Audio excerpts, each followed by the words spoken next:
low to everybody on your know. I bought my whole family with snow.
Right now it's locked. You just flip that, that'll unlock it. Yep. Try to stay. Am I hitting the record button or are you doing all that? Yeah, you don't have to worry. So I'm just keeping it in here, nothing else. Right. The focus you're doing? What's that? The focus is automatic. The focus is automatic. Okay. So I've been gone for a little too long. I've been waiting on the drummer to kick off and come back song. About like that. Okay. For the most part. Obviously, if it's a punt, if it's a kickoff, you go ahead and back up a little bit. And then do your best to follow the ball. Okay. Slow movement. Slow movement. If you're going to zoom in or out, slow in, slow out. Always, you're going to be live most of the time. If it's the same, you're always live. Yep. Honest, no problem. If he could do it, I got it. Yeah. So anyway, she was, back in my Coyote days, she was a photographer for the Coyotes and T-Bat and Sun. And so she called me and she was like, she needed some,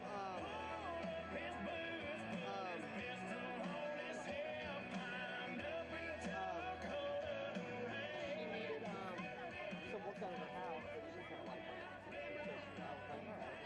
how about you cover my house, and then I'll just bring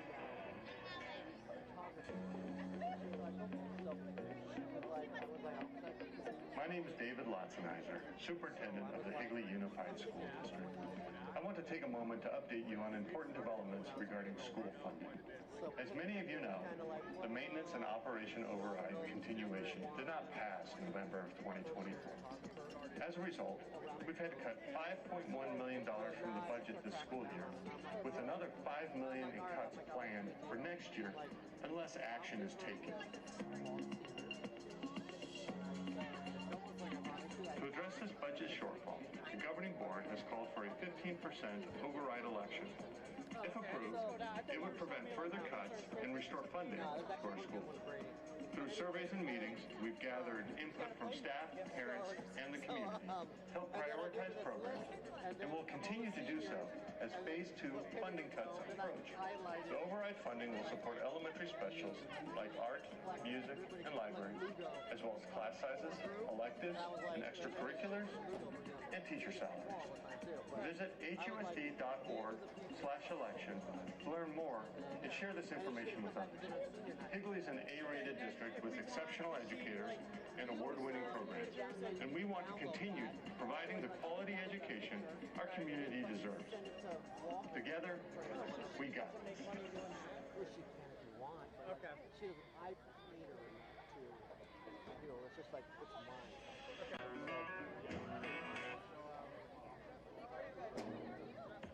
Now, during halftime, the Vikings on it?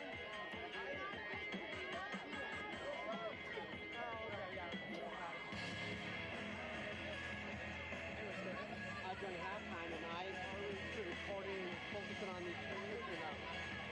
Yeah, so, or the band, or a little bit of both. I don't know, so like, I was like, I go to time out, like long discussion. I always will do the cheering, because I know parents are watching. Yeah, okay. And then also, there's like, focus on cheerleaders or huddles to stay away from the kids that's injured. Okay,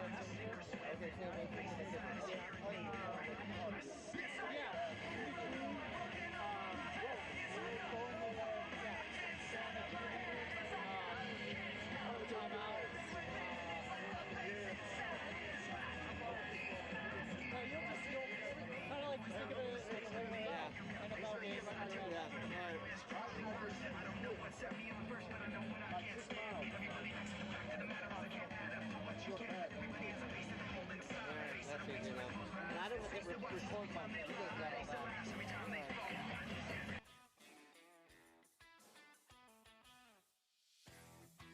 Aztecs at the 50 in a shotgun set. 3 receivers and a running back. Back to pass. Tall quarterback. He's pressured immediately by Ian Fulmer, number 99, who gets the sack. Okay, so they're going to replay first down here. It's going to be 1st and 25. 5:46 left in the first. Back to pass is number 8. Under pressure again. And it's picked up. Cash Silva off the tip with the hard count. Muni's in motion. Back to pass. Looking. Has Pinder across the middle. Josh breaking tackles. Attaboy, Josh. All the way down to the 20. Call it the 19. Looking. Fakes the quick pass going deep to Lugo. Yes, sir. He's got it. Lugo with the catch inside the 10 of the Aztecs. We're rushing here. Barsano going to push it in. That looks like a touchdown. That's a touchdown. Your Pioneers. 6-0 with 1:56 left before half. And he does punt it. And we hit him, but again, it's a tip. Now Lugo's going to pick it up at the 45. To the 40, down the sideline. To the 20. All the way down to the 20 inside the 20. Looks like they're coming. Trying to block it. Punting from his own end zone, and it's blocked! Yes, sir. And it's recovered!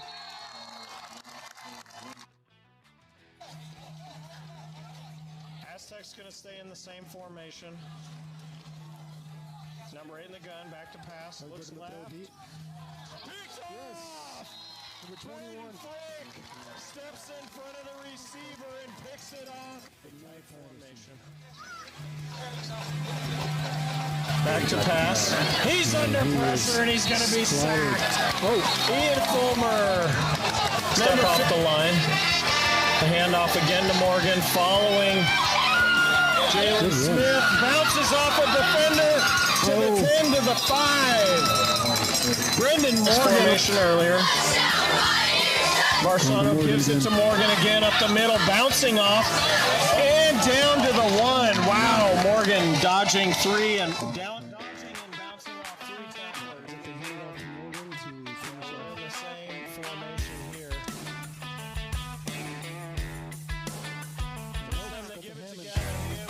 In the end zone for a Pioneer touchdown. Okay, Hammond in the backfield. They give it to him. Comes off the right side, gets to the sideline, bounces off the tackler at the 40, all the way down to the 32-yard line. Marsano with the hard count. Give to Hammond again. Again off the right side. Shifty Gavin Hammond to the 10. We might have a horse collar.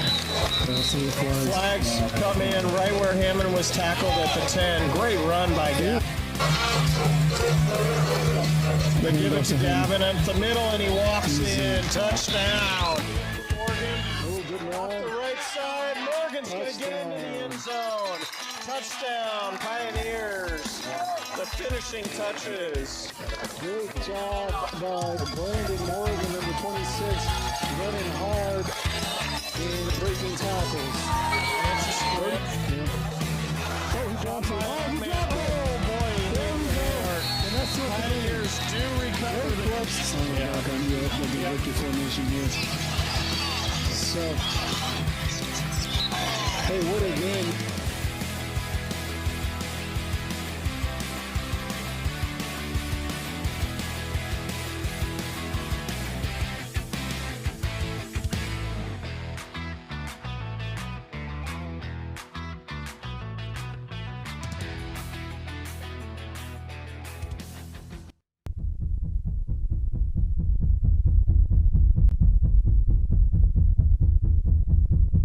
Welcome. You have activated all systems. Deactivation is not an option.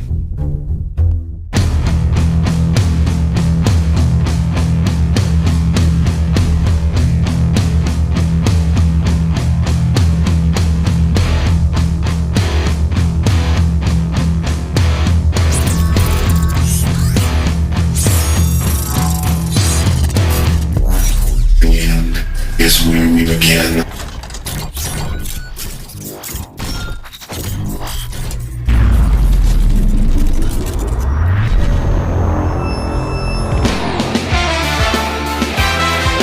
Morgan's going to fake it to Hoaxer's going to roll out to his right.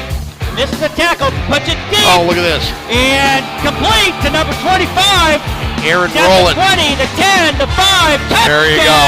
Pinnacle. All day, all day, all day. Run, Brian, run.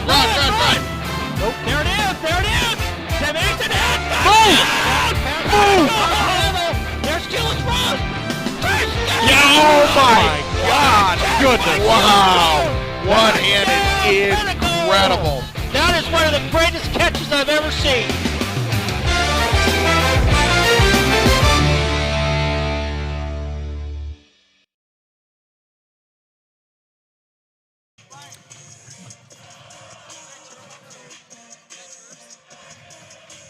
Good evening, Pinnacle Pioneer Nation, and welcome to Pinnacle Pioneer Varsity Football 2025 season. We are live here in beautiful Gilbert, Arizona. It is a toasty 92 degrees. Could be worse, could be better. A lot of rain here in the area last night, but tonight it is beautiful, very little breeze, and we are sitting here in the visiting stands close to all of our fans, and I have the pleasure of sitting here tonight with my friend, my colleague, left-handed pickleball wizard, Chris Klucka, senior varsity player dad. Chris, good to be here. We're starting the band up again for this season. Good evening, everyone. Yeah, good to see everybody here. We are looking forward to this game, and usually I like to come to you. My name is Brian Beeler, by the way. Usually I like to come to you with some stats from the other team, kind of give you an idea of what we got coming at us. Other than the fact that Higley, the Knights of Higley High School in Gilbert, Arizona are 3-0, as is Pinnacle High School. I don't know much more about them. They don't post their stats, unlike Pinnacle. So we know they're 3-0. We know they have faced kind of some what I would call mediocre teams so far, and have kind of mediocrely beat them, not putting a ton of points up on offense and not giving up a ton of points either. So the only conclusions I can draw for what you're going to see here tonight is we got a team that's 3-0. They're coming in with some confidence, Chris. They have scored some points, but certainly not as many as the high-powered offense of Pinnacle has put up on the board. And their defense has been a little stingy, but again, against mediocre teams have given up some points. Yeah, there was a little bit of a mic issue, so I couldn't hear a lot of what you were saying, Brian, but I think you were talking about Higley, and I think this is going to be kind of the first test for both of these teams tonight. I noticed Higley's got a 2-2 Mesa team that they beat. They beat an 0-3 Highland team that Liberty beat by about 43. So Pinnacle's going to be a big test for them tonight. Yeah, Pinnacle is coming into this game not only 3-0, but their defense is coming in, Chris, not giving up a single point in those 3 games. Now, I did do some research before the game. As far as I can tell, as far as starting a season and going 3-0, we have never done that. Done 3-0 and shut out all 3 teams. That's a first for Pinnacle High School. That being said, we were talking before the game. It's almost like we're going to get scored against this year. Maybe we'd like to just go ahead and get that out of the way and move on with it so the defense can get back to regular business, because it's got to be a great feeling, but also now we got some tough teams coming up. We are going to start into conference play next week. We've got some juggernauts. We are ranked 6th right now in the Fiesta region, but we have Chandler and Hamilton ranked above us at, I think, 5 and 3. So there's a lot of competition coming up here. We got some tough stances, and our old friends Liberty as well. Yeah. Yeah, in the Corona del Sol game last week, the defense had to take over on our side of the field twice in the first half. Held up both times, didn't give up any points, obviously for the whole game. So defense is playing really confident right now, and they're going to be tested tonight. But I think the pressure that we can put on opposing teams, both coming with a lot of blitzing from the secondary as well as our linebackers and D-line, has really proved to be the difference so far in these first 3 games. Yeah, the defense is definitely playing great as a unit out there. Some standout players, Cash Silva, just all over the place. And then talking with Coach Zupke before the start of this season, that was the one player, Chris, that he picked out that he is keying off of the defense this year, kind of doing the defense around Cash Silva, much like Dean Vincent in years past was kind of the key player for the defense. They want Cash Silva to be that guy, and so far he has Braden Frick with 3 interceptions, 1 for a pick 6 so far in the season. So a lot of standout players in this defensive unit, not just putting up numbers, but playing as great as a unit. Now, Chris, I wasn't able to be at the game to start last week. I didn't broadcast. You did. I did get to see most of the second half where Pinnacle actually put the pedal down to the metal and beat Corona del Sol 35-0, which seems like a great score. But Chris, the first half of that game told a little bit of a different story. Well, we moved the ball well. We had 2 turnovers inside their 10-yard line. Their defense did a good job. Their secondary covered our receivers pretty well. So a lot of times Drew was kind of strung out up against the sideline on either a 3rd or 4th down trying to make something happen, and that's where the 2 turnovers came from. Again, our defense held up. We had a halftime lead of 7-0, so we punched in a TD with about 2 minutes to go in the first half. And then in the second half, I think our strength and our conditioning and just sort of the overall power of our team started to wear them down. We had 3 touchdown drives in the second half where we didn't throw a pass. So in that 3rd and 4th quarter, the big boys up front just kind of mowed down the field, and the running backs followed. Yeah, Gavin Hammond and Brandon Morgan, better known as Peanut, just took over that game in the second half and won that game for Pinnacle. I got to hand it, though, Drew Varsano, as you said, couple interceptions in the first half. He comes into this game with 3 interceptions versus 9 touchdowns in the season, still posting a 110 QBR, quarterback rating for the season, which is very good. But I love the fact that Drew rallied his team and got them, to the results that you really expected. Did he end up throwing the ball a lot? Did he have a lot of personal success that game? No. But that's not necessarily what you need. You want a leader out there in the field, and Drew did that and got them down the field last week. He was moving the ball, too, especially into the second half. Drew with his feet picked up a couple of first downs. We had some miscommunication in the first half, but, that happens. I mean, like I said, Corona del Sol played really well. Their secondary played really well. They had a receiver who was extremely fast and dynamic. Our defense had to step up, and they did. Well, Chris, looks like I'm guessing that Pinnacle has won the toss because they are choosing to kick off here to start this game. We've got Pinnacle to our right. We've got Higley, the Knights of Higley High School, to our left. Our kicker is getting ready. He's lining it up, and so far it's been a nice season for him so far, both on extra points and field goals and on kickoffs. Seems to have really good control of the ball. Yeah, I think Garrett Oliver's going to do the kickoff here. Yeah, Garrett's been really good this season, and in a long line of Pinnacle kickers that we've been spoiled there over the last few seasons. So absolutely. All right, Garrett Oliver is back. We've got Higley back to receive. Let's get this game started. Pinnacle Pioneer Nation, let's go, and there goes the ball. It's a good kick by Garrett Oliver. Take it about the 10-yard line. Coverage looks good. And he's taken down right about the 30-yard line, maybe the 31, 32. Good tackle there by number 7, David Malumba, right at about the 30. So Pinnacle choosing to put their prime property defense on the field first. And when we're talking about prime, let's talk about one of our prime sponsors. We're talking about Local Roots. We want to give a special thank you to them this season because they are our touchdown level sponsor for the season. Local Roots AC and Plumbing. They're rooted in service. They're built on trust. And this year, they are rooted in Pinnacle Pioneer football. Thank you, Local Roots AC and Plumbing. All right, the defense is out there in the field. Looks like we got 4 back, 2 linebackers in the back. There's a flag immediately, possibly offsides there. No, it's a false start. False start on Higley. That's going to send them back. Illegal motion is the call. That's going to make it 1st and 15. Ball looks like it's on about the 16-yard line. They'll have to get to the 41 for the first down, Chris. Pioneers stepped up with 5 on the D-line. Cash Silva came up and looked to press through the middle before the penalty. Quarterback is back. He's got 1 man in the backfield with him. He's got 2 out to his left, 1 out to his right. It's a handoff up the middle, and Pinnacle is right there to take him down. It's a gain of a couple, but good defensive play there, Chris.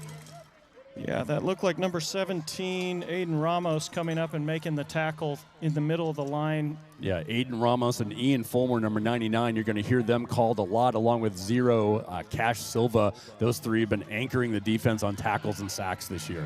All right, quarterback is back again. Nobody in the backfield with him. 3 men out to his left, 2 men out to the right. Again, that's a reception. He immediately met a little chuck there by the defender. Didn't quite tackle him. Got a couple more yards, but that's going to bring up 3rd and what looks to be 6 or 7 yards. The ball is sitting on about the 31-yard line now, so they're going to need 7 yards to the first down by my math. I'm not a math elite, Chris, but I think that's where we're at. Yeah, 24 Xavier Thomas tried to push him down. He did. And the receiver was able to work out of that tackle. Luckily, he had help right behind him, and they brought him down within a yard or 2 after that. So 3rd down, and what the scoreboard is calling 6 to go. I think it's more like 7. Pinnacle lined up and ready to go. 2 men in the backfield with the quarterback, 1 man out to his right. Looks like 2 men out to his left. We've got some, clearly some equipping issues. Yeah. Both Xavier Thomas and Noah Molina have come off. Jai Ewing's come on, and Cole Nickel. Cole Nickel on the far side of the field playing cornerback now. Again, 2 men in the backfield, 1 man in motion now. Oh, that's a high snap over his head. Get there. Bam. Quarterback fell on the ball at about the 10-yard line, but that's going to bring up 4th and 30 for Higley, and that's another Pinnacle Pioneer defensive stand, folks. This is what we've been seeing all season. Chris, just another great play by the defense to get that covered, putting the pressure on. Yeah, snap over the QB's head, and Reed Klecka and Ian Fulmer were both right there to jump on top of the quarterback. It's Maybe we'll get a block here. It's funny, Chris. We have 5 punt blocks on the season as a team, which is way above average. Punt is away, though. It's a little bit tumbling punt. Here comes Alex Lugo. He's met immediately. So good reception there by Alex. That wasn't exactly an easy ball to catch, but Pinnacle's going to have the ball in Higley territory. The ball is right about the 38-yard line, folks, with 10 minutes and 36 seconds left here in the first quarter. Nicely done by the Pinnacle defense. And it's funny, Chris, when you have that kind of imposing, intimidating defense, the amount of bad snaps we're seeing from other teams so far this year, it's got to be related. Yeah, some mistakes that part on Higley's part in that first series. Drew Varsano with Gavin Hammond with him back in the backfield. He's got one man out to the right, one man out to the left. Drew takes a look for the back inside. He's kind of calling a different play here. Formation stays the same. Drew Varsano takes a snap. That's a handoff to Gavin Hammond up the left side. He's going to get a few yards. Still going. Gets all the way almost to the 30-yard line there, Chris. What a nice run by Gavin Hammond to keep those legs moving. Great run by Gavin. The whole left side of the line crashed in. Higley looks like they're running a 3-4 to start the game. We should be able to run on that. Another one of our great sponsors here is Avery's House. Another thanks to them for being our corporate sponsor. Avery's House, they offer personalized teen mental health treatment. That's Avery's House. Thank you so much for your sponsorship of Pinnacle Pioneer football this year. Drew Varsano brings them to the line. He's got second down at about 3 or 4 yards. He's got one wide receiver on each side. He's got Gavin Hammond in the backfield again. And that's Gavin up the middle. That's going to be a Pinnacle Pioneer first down. Nice run there, Chris, by Gavin Hammond. Yeah, great lead block there by number 96, who's not on our roster, but a terrific lead block. Moving quickly. They give it to Hammond again. Yeah, Gavin Hammond gets met this time maybe for a yard loss or so. Tried to run up the right side. The first 2 runs were very successful, kind of up the middle left, Chris. This one was a little bit of a swing off to the right and didn't get anywhere. So that's going to be no gain. That's going to bring up second down and 10. Clock is ticking at 9 minutes and 26 seconds left. It's actually not ticking. Seems like it should be. Well, there's a flag. There was a flag after the play that came in from the Higley sideline. Interesting. Alex Lugo looked like he was clapping. Last game, I think we saw, before I got there anyway, I heard there were 3 or 4 personal fouls, 15-yard penalties on Pinnacle. We have that happen to us sometimes. It's one area that I have to imagine. I'm looking forward to talking to Coach Zepke again, kind of mid-season, to see what his thoughts are on that. But I know consistently we're needing to clean it up a little bit. Let's see what the referees do here. He's got the ball in his hand. Yeah, they're illegal substitution, I heard. That's what they called, and they called it on Higley, so they're walking it off. And that's going to be 1st and 10 for your Pioneers. Ball's going to be sitting right on the 20-yard line. So 1st and 10 from the 20 for the Pioneers. 9 minutes and 26 seconds left. Drew Varsano bringing him to the line. He's got Gavin Hammond in the backfield with him. One man left, one man right. Interesting format for them. They usually run more wide receivers than that. Alex Lugo running the loop. It's a swing pass out to Alex. That might be a backward throw. Yeah. Alex probably should have chased that one down. That was at least a lateral to the quarterback, if not backwards, but all's well that ends well because the ball went out of bounds. Yeah, they're going to call it incomplete, so line of scrimmage is going to stay 1st and 5. Yeah, Pinnacle's running this heavy set. Yeah, like you said, Brian, they usually start with 4 receivers. This time only 2 with 2 tight ends, so we got really looking to establish the run. Looks like we got Deuce Postel to the near side. We got, that looks like Josh Pinder and Alex Lugo to the far side. Gavin Hammond still in the backfield. Drew Varsano takes the ball. Another handoff to Gavin Hammond up the lucky left side. He gets a little bit of yardage there, but that time they meet him with just a gain of a yard or 2. That's going to bring up, looks like a gain of 1, so that's going to bring about 3rd and 4 up. Ball is sitting, looks like they got to get to the 15-yard line, Chris. The ball looks like it's sitting on the 19. Yeah, Jackson Campbell coming in now for Tyson Muniz. He's going to split out wide, so 4 receivers here.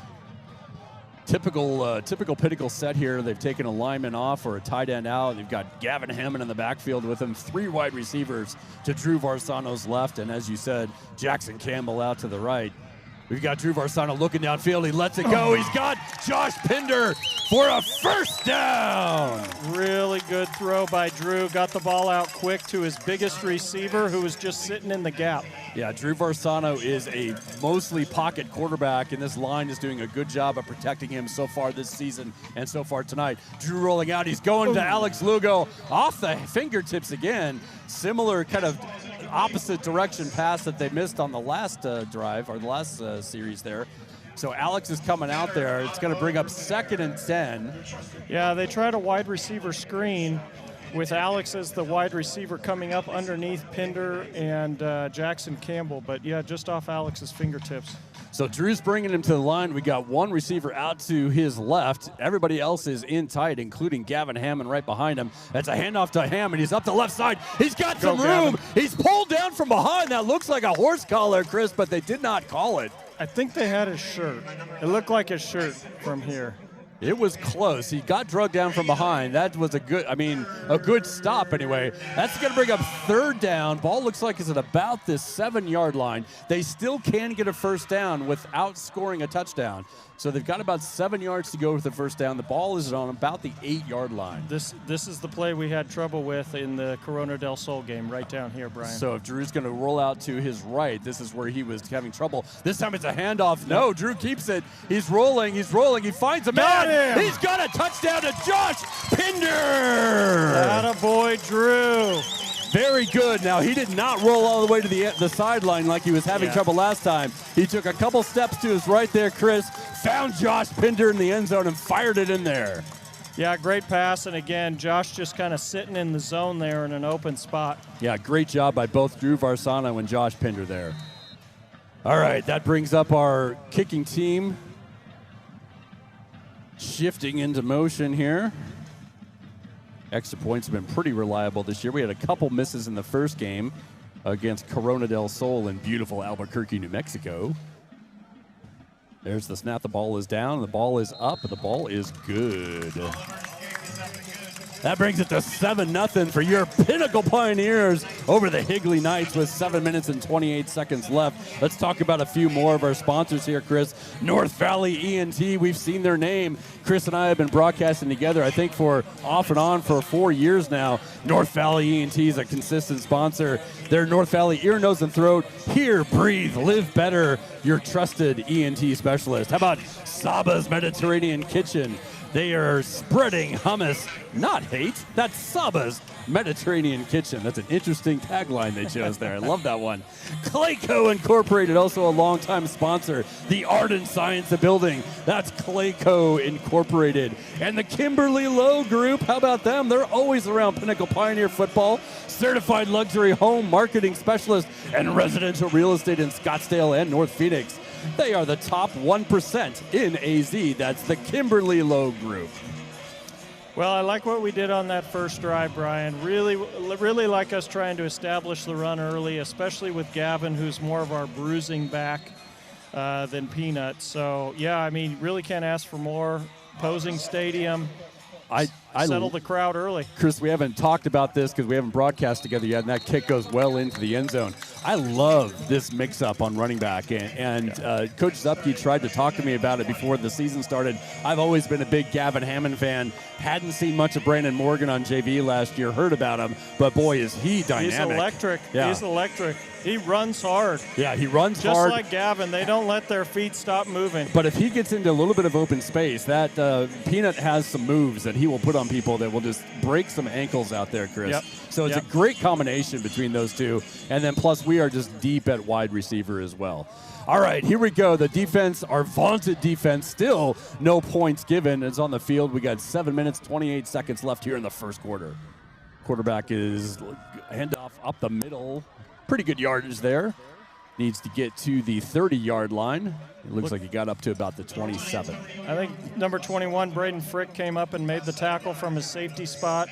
Phoenix Galvin at the other safety. Caden Cresswell also in there. Caden Cresswell. Having a great season is Braden Frick. It's, as I mentioned before, 3 interceptions. He's also got a touchdown reception on offense. Quarterback hands it off up the middle again. That is met immediately and pushed back for a possible loss. Aiden Ramos filled that hole right away. Yeah, like you said, Brian, drove the running back back. Looks like they're going to give him a yard, maybe for forward progress. Yeah, got some forward progress there. That's going to bring it about 3rd and 2 or 3.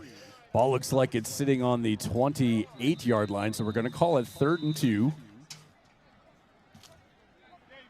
Clock is sitting at 6 minutes and 37 seconds, left. Braden Frick coming off the field. Number 7, David Malumba coming onto the field.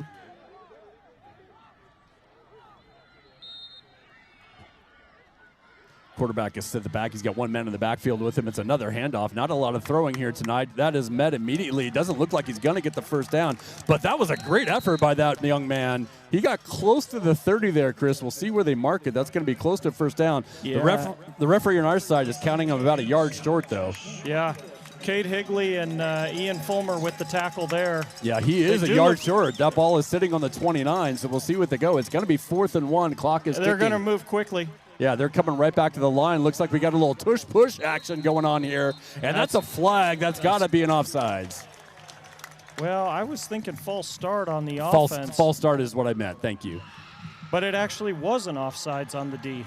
It was literally a tush-push. Yeah. Looked like the Philadelphia Eagles out there, and just like when they tried to run it this weekend, both teams got to jump on those plays, trying to get the leverage there. Yeah, I didn't see Pinnacle jump, but it all happened so fast. So that's going to bring the ball up to the 34-yard line. It's 1st and 10 for Higley. They'll have a new set of downs here against this Pinnacle defense. Quarterback is going to throw. He's looking back. He's got a receiver out to his left. Looks like that is a reception right about the 39-yard line. Yeah, good coverage by Jai Ewing right there to push him out of bounds. Nice cut by the receiver. Yeah, number 2, Jay Ewing. He didn't get to play much last year. He was injured. I'm excited to see him back this year. I know he's got some college looks out there. Excited to see what he can do this season. We missed him last season for sure. Quarterback is out. He's got 3 men up to his right, 2 men out to his left. He's definitely throwing. Swing pass out to 18, and that is on the ground. Never a chance. Again. Great job defense. Caden Cresswell right there to make the tackle. Reed Klecka with the pressure off the edge, almost tipped it. Yeah, I was going to say the pressure from the line there, getting into that quarterback, made him make that decision a little quicker than he wanted, I think, Chris. That's going to bring up 3rd down. Looks like about 6 yards to go. Ball is sitting on the 39. Bring in Joseph Weaver here. We're only going with 3 linemen. Couple creeping up here from the linebacker position. Here they come. They're coming to Ian Fulmer, and he's chasing him. Quarterback gets it off to the near side. Caden Cresswell says incomplete. And the referees agree with him. That's an incomplete. That's going to bring up 4th and 5. That's a long 5. So 4th down. Looks like they're bringing the punting team out. 5 minutes and 35 seconds left here. Chris, I don't know what to say. Another great stand by this defense. Well done there. Yeah, defense playing tough. Other than the offsides, really good series. Yeah. Alex Lugo, number 4. He is due to break a good return open. He usually has 1 or 2 good returns. Oh! That one's high again. Get there, Cash. Oh, that ball's still live. The punter is struggling to get it. Oh, I think the punter might have finally fallen on it after kicking it and tipping it around for a while. But that's going to be Pinnacle Pioneer football on about the 16-yard line, well into Higley territory. And again, we are forcing, I feel, these mistakes by the special teams. Yeah, just another snap that goes over the head. This one this one with the punter. The other one was on 3rd down, but yeah, Pinnacle taking advantage here, hopefully. So they're marking it at the 17-yard line. It's going to be 1st and 10, 5 minutes and 29 seconds left for your Pinnacle Pioneers.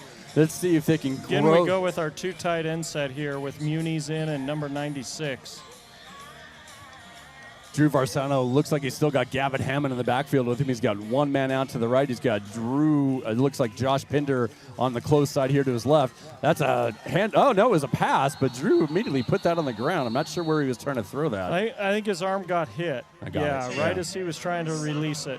Not sure where the target was, if he was trying to get it back to Gavin Hammond there up the middle on a screen pass. But yeah, or maybe a screen to Tyson Muniz. Yeah. Anyway, that's going to bring up 2nd down and 10. Clock will stop. While we're waiting, let's talk about Sprouts. What a nice thing to have Sprouts on our sponsors is. Come experience fresh, healthy, delicious food at your new happy place, Sprouts Farmers Market, located at High Street in North Phoenix. Okay, there goes Drew Varsano. That is a handoff to Gavin Hammond. He's dicing his way up the field. Looks like he's going to get a pretty good gain there. Looks like it's going to be 3 or 4 yards. Ball's going to be sitting right at the 9-yard line. That's going to bring up 3rd down. Great block there by our tackle, Langston Asante, off the right. 3rd and 5. Tyson Muniz coming out of the game. He's number 8, if you're following. Tyson's had a really good season this work. A few touchdown pass catches there. Again, another player that Coach Zupke thinks is a key player for this season is Tyson Muniz. All right, Drew's lining him up. He's got Gavin Hammond in the backfield with him. He's got 1 man to the right. He's got 3 wide receivers out to his left. Drew's looking back. He's going to pass. He steps up. He's got some room, but he gets hit. No, he Drew, loses the ball. Ball is still on the ground, but I think that's going to be a Higley fumble recovery right there. It is. So I think Drew was trying to throw it. I think he was trying to throw it with 2 hands. Yeah, get a little shovel pass action there. Unfortunately, it got away from him, and that's going to count as a fumble. The refs are going to call that a fumble. I think on that one, you just tuck it away and go down. Yeah, Drew was trying to argue his case. Now, what you'll see with Drew Varsano versus quarterbacks we've had in the past, specifically Wyatt Horton, Drew is, as I said earlier, more of a pocket passer. So when you see him run, it's usually not designed. He's usually trying to get away from something, and that was the case there. The rush came in quick. He was trying to make something happen, and fortunately, it didn't work out this time. That's going to bring our defense back on the field, though, which is not a bad thing. It's still 7-0 your Pinnacle Pioneers with 4 minutes and 29 seconds left while we're waiting for the turnover. How about the mighty Axe throwing pinball, full bar and food. Let the fur fly at the mighty Axe. I believe they're located in High Street as well. All right, the defense is on the field. Quarterback is sitting. Ball is right on the, looks like the 11-yard line. They've got to get then to the 21 for the first down, 1st and 10. Quarterback has 1 man in the backfield, 2 men out to his right, 2 men out to his left. Oh, wow. I don't know if that was a huge push. Is that ball out? Number 17, Ramos, is in the end zone with the football. I think they're going to call it down from where the referees are standing. Call it down at the 1, Chris, maybe half a foot line. There were so many Pioneers there, and there were 2, the quarterback and the running back were sitting there. I can't tell if they ever got the ball off or not. They sacked them both behind the line. That's a loss of about 4. The ball's now sitting right about the 6 or 7 yard line. So that's I think it's like the 2. Ooh. Oh, that ball is incomplete as a throw over the middle. Scoreboard says the ball's on the 8. It's going to bring up 3rd down and 13. On the 8. Yeah, you've got it's a little bit deceiving. You've got a whole another 5 yards behind where the thing is there. So we've got 3rd and 13. Ball on the 8. Again, he had a receiver open there. He did. Noah Molina was the closest to it, but that could have been a big play for Higley if he had completed it. Higley bringing their selection of players in. They've got 2 men out to the left. They've got 2 men out to the right. They've got 1 man in the backfield with the quarterback. He takes the snap. He's going to try a throw. He's getting some pressure. He's scrambling. He gets hit from behind. Ian Fulmer eventually takes him down for another sack for Ian Fulmer. That's a loss of a yard, and that's going to bring up 4th down with about 14 or 15 yards to go. Ball is about on the 6-yard line. This is going to be a dangerous situation for the Higley Knights. Yeah, Pioneer with their nickel or dime coverage there. 3 down linemen. Coverage was great in the secondary. QB had nowhere to go with it. Chris, sophomore Ian Fulmer, number 99, having just a terrific season, leading the team in sacks with 5 coming into this game. Gets another one, at least a partial one there. Great play by the offense. Here they come. Punters in the back of the end zone. He gets it away. Alex Lugo moving to his left. He receives the ball at about the 40. He's up to the 35, working his way up to the 34-yard line. Again, Pinnacle taking the ball over in Higley territory. 3 minutes and 32 seconds left in the quarter, Chris. Yeah, defense did what we need them to there, which is keep them pinned right by their own end zone. And like you said, Brian, we're going to get great field position again. Well, the streets are tough here in Higley High School for their football team, but nothing is like the streets of New York where you can get pizza, pasta, and more comfort food and family, and would they bring families together? That was the worst sponsor read I've ever done, but it's Streets of New York where you can get everything you want that's Italian. Oh, that ball goes over Drew's head. He gets back down on it.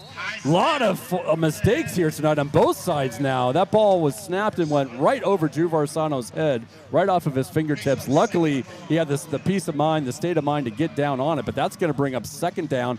Ball is now all the way back down on the 44-yard line. Pinnacle has to get to about the 25 for a first down, so it's a long way to go.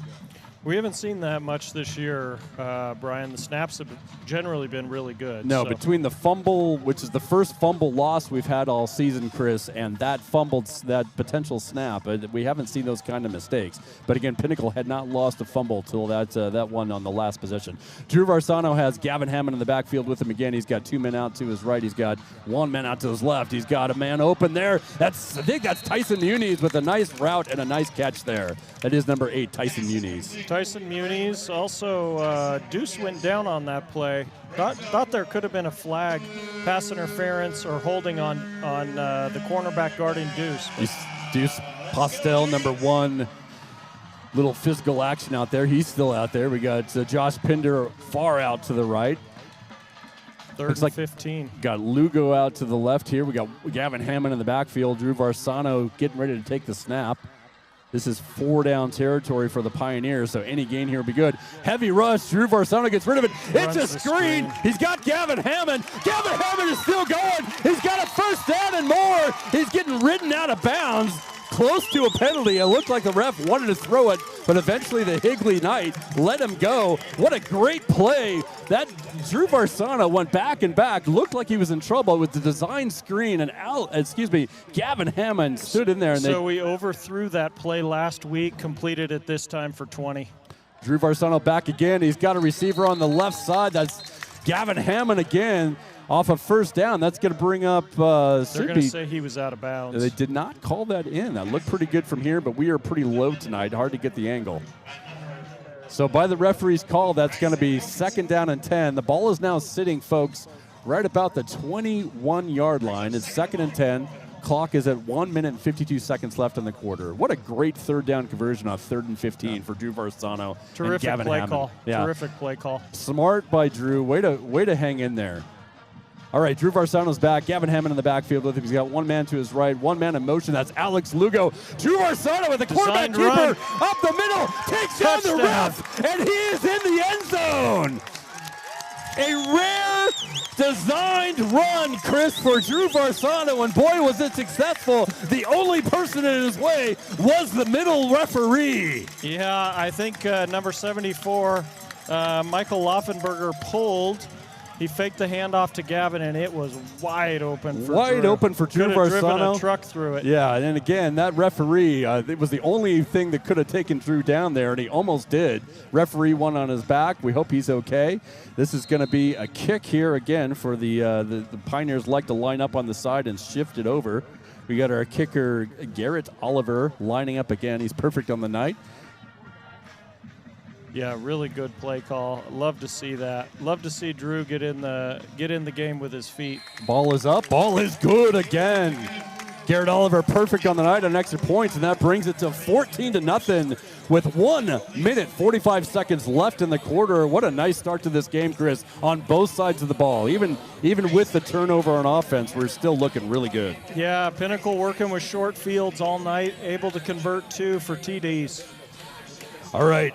Another proud sponsor of Pinnacle Pioneer Football. How about Studio Artis, where dreams meet design, luxury redefined. That's Studio Artis. How about Castillo Law, another longtime sponsor of Pinnacle Pioneer Football.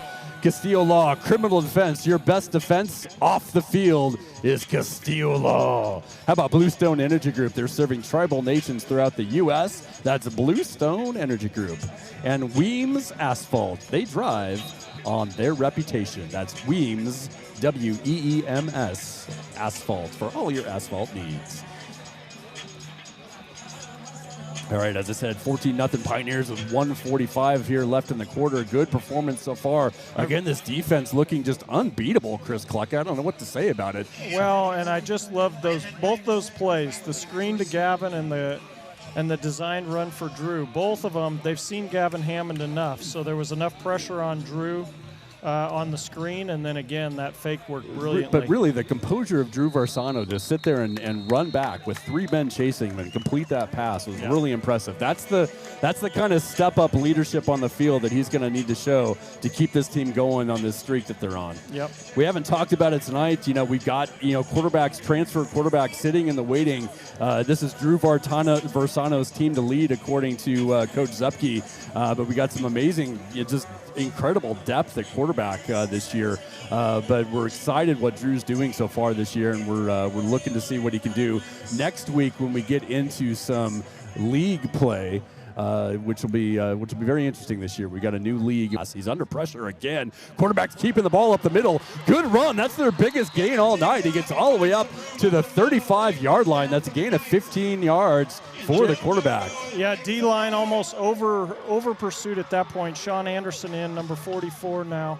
Good tackle by Aiden Ramos. And they're right back up to it. It looks like they're going to call the penalty on Pinnacle, according to the Higley line there. They're pointing at him.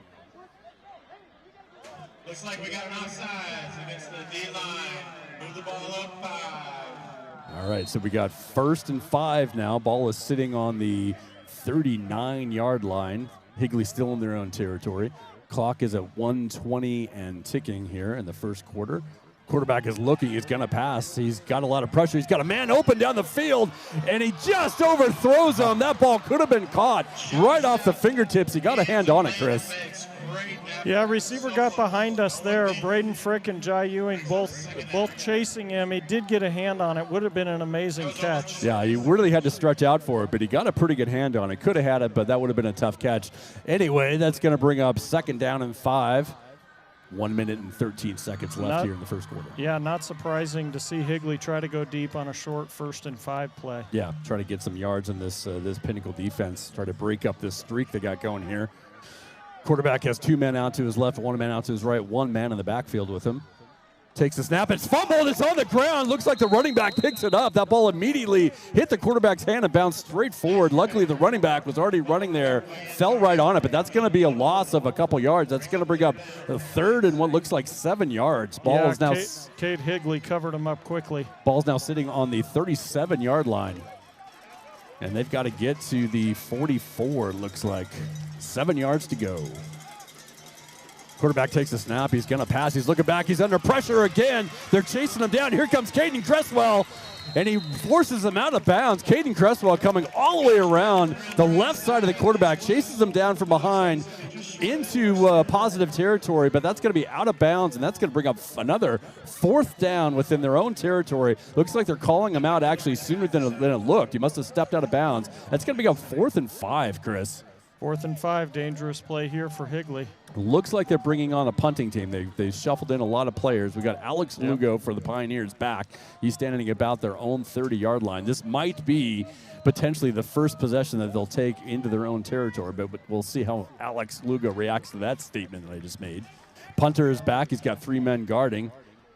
Punted, it's low. He's going for it, but they've got it covered. If they can get that edge, looks like they've got him. He didn't get it. Got close. Interesting play. I mean, you got to hand it to him for going for it, Chris, but ill-advised against this defense. Yeah, Aiden Ramos and Caden Cresswell both chased him out of bounds. Yeah, good read there. He couldn't get the corner. Good read there by those two to cover that. That could have been a big play, but that's going to be another Pinnacle Pioneer possession starting into Higley territory. This time they're starting on their 39-yard line as Drew Varsano leads them out with 33 seconds left here in the first quarter. Line's playing great tonight. Number 79, Tanner Peltier. He's out there. Love me some Tanner Peltier. This guy's. We're in the Wildcat here. Looks like Deuce taking the snap. Love to see this. Is Drew out wide? They've done that before. That's There goes Deuce. He's got a seam down the side. He's down the right side. Looks like he's got a 1st down. Nice play by Deuce. Now, as we saw, Deuce played quarterback for the freshman team his freshman year, our son's freshman year as well. Moved to wide receiver for the JV team his sophomore year. The kid has the arms, and he certainly has the legs to make that play. Lined up Gavin behind him. He faked it to Gavin and took it around the edge. Drew Varsano looking back. He's got Ben open. He's whirling out to his left. Looks like he's going to keep it. He slides down feet first, not much of a gain there.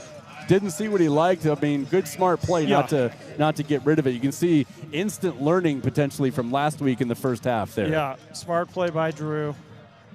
Looked like for a minute there he had a head of steam and wanted to take on a defender, but smart to just take the slide. Yeah, it looks like they're going to let the clock run out for the quarter. And at the end of the first quarter, Chris Klucka, we are sitting here with your Pinnacle Pioneers up 14-0 against the Higley Knights. This defense, we are at 13 quarters of football, scoreless by this defense so far and counting. What a great performance, defense and offense here in the first quarter, Chris. Yeah, really good start for the Pioneers. I mean, we came out ready to play on both sides of the ball, and we're knocking on the door again. Yeah, definitely not flat like we saw last weekend. And it was funny. After the game, the kids were excited. They beat Corona del Sol 35-0. But if you heard what I heard, Coach Zupke, after the celebration, after they did their ritual drills and everything, had all the team together on the sidelines and was audibly upset with the team about that first half performance. And you can see it's made an effect. They are playing well tonight. Yeah, we really were undisciplined in that first half last week, but we cleaned it up in the second, got back to basics, and continuing it so far tonight. All right, how about Kimmy's? The Kimmy's family of bars and grills are your premier neighborhood spots for amazing food and drinks, the best live music, and plenty of TVs to catch any game. Find us in Glendale, Phoenix, and Prescott. No way, that's awesome. How about Blue Sky Restoration? At Blue Sky, they understand property, disasters, big and small. We take care of everything from the beginning to the end nationwide. That's Blue Sky Restoration. Proud sponsor of Pinnacle Pioneer football in 2025. How about Nautical Bowls, longtime Pinnacle Pioneer sponsor? It's great to see all these sponsors back year after year. Come to Nautical Bowls in Desert Ridge for a healthy, refreshing acai bowl or smoothie. That's Nautical Bowls. And then Able Financial planning with clarity in Scottsdale, Arizona, as you plan for all of life's transitions. That's Able Financial. And finally, Nine Dragons Kung Fu. I love this one. Your greatest success comes from reaching your fullest potential at Nine Dragons Kung Fu. All right, Drew Varsano's got him lined up. He's got one man out to the right, couple men to the left. That's a handoff up the middle to Gavin Hammond. He's got some room. He's got a few yards there. That's a good run by Gavin Hammond there, and that's off the second down at about 9 yards. Braden Frickin on offense along with Tyler LaRue. Yeah, nice little mix-up there, bringing in a couple new guys. And Braden Frick, as I said, stand out on defense, and he had a touchdown reception. I think that was against La Cueva in the first game as well. 11 minutes and 33 seconds left here in the half. Drew Varsano's got him. He's got Braden Frick out to his left. He's got looks like Alex Lugo out to his right. Gavin Hammond in the backfield. Fakes it off. He got it to Gavin Hammond up the middle. Met pretty immediately. It's going to be a short gain for Gavin Hammond. Looks like they've got that left side run figured out here, Chris. Good block by Carlos Rios up the middle. But, yeah, they closed the gap. Julian Jenkins also with a block there. Looks like about 3rd and 2. It's tough to see from where we're at. It looks like the ball is sitting on about the 17, and they got to get to the 15. Yep. All right, Drew Varsano's got Gavin Hammond in the backfield with one wide receiver left, one wide receiver right. We're going with that big man format again that we started the game with. Again, this is a little unusual for Pinnacle. We usually sit them with at least 3, if not 4 wide receivers in this set with Gavin Hammond in the backfield. Got 96 in motion. That's a handoff to Gavin Hammond. Up the middle, he's got room. He's going all the way, Chris Klucka, for a touchdown. Bam. Again, that number 96, I don't know who he is. He's got to be on our roster at some point, but I mean, he just cleared the way for Gavin, and he followed him into the end zone. He's built like a lineman. His number is lineman, but he's playing like a hybrid tight end position. He came in motion from the right side to the left side in that time and just made a hole like a fullback for Gavin Hammond, who ran it up the middle for a touchdown. What a great run, and that brings it to 20-0. Your Pinnacle Pioneers. The kick is up, extra point, and that one is good as well. Good job by Oliver. 21-0 with 10 minutes and 34 seconds left in the first first half. The Pinnacle Pioneers off to another great start here, and what a nice run there by Gavin Hammond. Good job by Deuce Postel holding for the kicker. Higley's getting some penetration on these extra points up the middle, and Deuce is doing a good job getting it down quick. Yeah, that's a thankless job, but you got to have poise and patience and calm in that, because you got to get that ball down and the seams out for that kicker without fail. But we got a lot of great fitness here on our Pinnacle Pioneer team. I think that showed last week. You might even say they have Maximum Fitness. Maximum Fitness can be your results gym. Check out Maximum Fitness. And by the way, you can check out all of our Pinnacle sponsors at Pinnacle Pioneer Football at pinnaclefootball.com. Check out our sponsors page. You can click and get to any of them. Please go out there and support our fine sponsors. And again, I want to shout out our touchdown level sponsor, Local Roots, air conditioning and plumbing, rooted in service, built on trust, and rooted in Pinnacle Pioneer football this year. Thank you, Local Roots AC and Plumbing. Okay, here comes the kickoff. 10 minutes and 34 seconds left. The kick is away. It's off to the far side there. He takes it on the run. Nice reception there. He's got it working his way up the field. He's still on his feet. He's coming back to the other side. Pinnacle is trying to get him down. Good return there for Higley, all the way up to the 40-yard line. That was just a dicing return. Chris, he kind of dedicated himself up the far side, which is the Higley's right side of the field, broke it back all the way to the left and almost got some serious yards there. Well, I learned something on that return, and what I learned is Garrett Oliver loves to come up and make a hit. Did he? He made a big hit right in the middle of the field to take the ball carrier down. Nice. We love to see that, but we need to keep him healthy too. So we'd love to see the other guys get that hit before he does. Here comes the defense there. J.I. Ewing is close to us. Braden Frick is close to us here. I see Cash Silva, number 0, directing traffic right in the middle. Quarterback looks out to his left. He's got a man in the flat. Braden Frick is there to meet him after about a 3 or 4 yard gain. Yeah, nice little play for Higley. Little swing pass out to the edge. Braden Frick was there. I think Ewing was also still in the vicinity. Yeah, if you're these teams playing against Pinnacle defense and everything seems to be going against you and wrong, it's got to be tough. But these little plays can start a little bit of momentum for them. We'll see how they can do. Clock is at 10 minutes and 18 seconds coming left. Up to blitz. Showing blitz. Looks like 2nd down and 7. Quarterback hands it off up the middle. Met immediately. He gets away, though. Nice little job there by number 1. We'll see if we can get a number on him. Frick like tripped him up just before the... Okay, they're going to say he still has maybe a yard to go for the first. 3rd and 1. They're saying Asaro. I have Antonio Young off the roster. Big play D. 3rd and 1. All right, that quarterback hands it off. There's a flag on the play. He might not have got it. He's met immediately.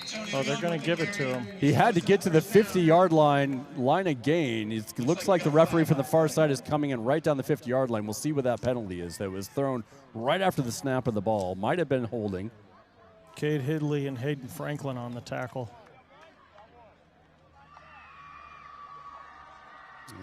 Higley's walking backwards. I don't know if, looks like the foul is on Higley. That's going to bring up 3rd and long, 3rd and probably 6 or 7 yards. Brady Boquist in for Ian Fulmer.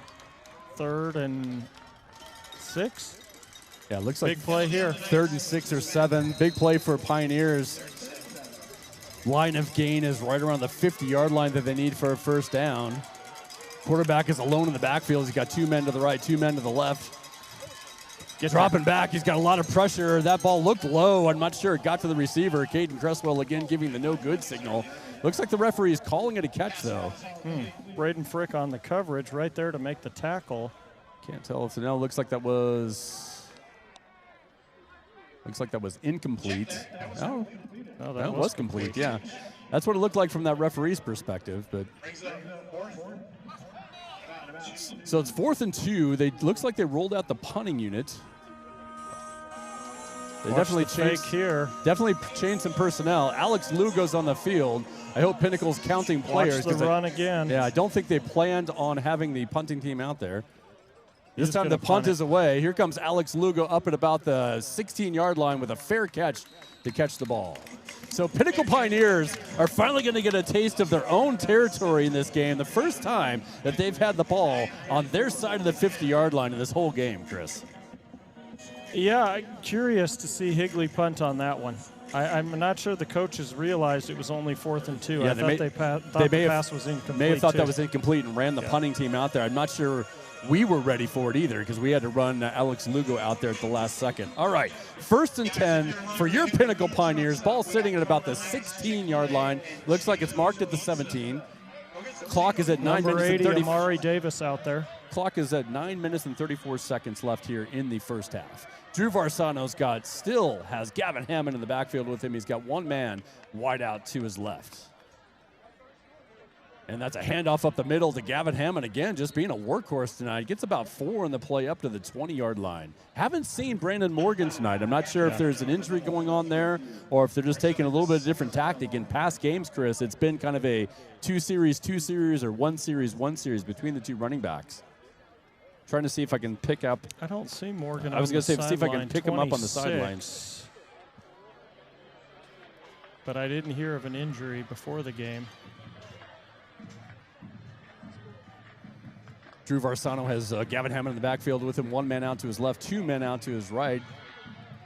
2nd down, he's rolling back. He's going to try for that pass. He's rolling to his right. He's looking downfield. He's going to keep it again. Smart play, Drew. Yeah, Drew Varsano gaining a few yards there, getting closer to that first down. Good smart run. Play. Yeah, good smart play. Yeah, good coverage over on the short side of the field here. We had 2 receivers, Pinder and I think it was Postel, and both looked like they were covered, so smart play by Drew. Yeah, gain of about 2 on the play. They're going to mark the ball right about the 22-yard line. Pinnacle needs to get to that looks like about the 26, so we're going to call it 3rd and 4. Clock is at 8 minutes and 48 seconds left. Drew's got 3 men out to his left. He's got 1 man out to his right, and of course, Gavin Hammond in the backfield with him. He's looking up to his left. He's rolling out to his right. That's the play that got him in trouble last time, but this time it was an incompletion. Drew got that one out of bounds. Didn't see anything he liked there. Pretty good series by Higley's defense. Yeah, that was. Drew just didn't find what he was looking for. They were trying to go consistently, like you said, on this short side of the field, the closest side of the field to us.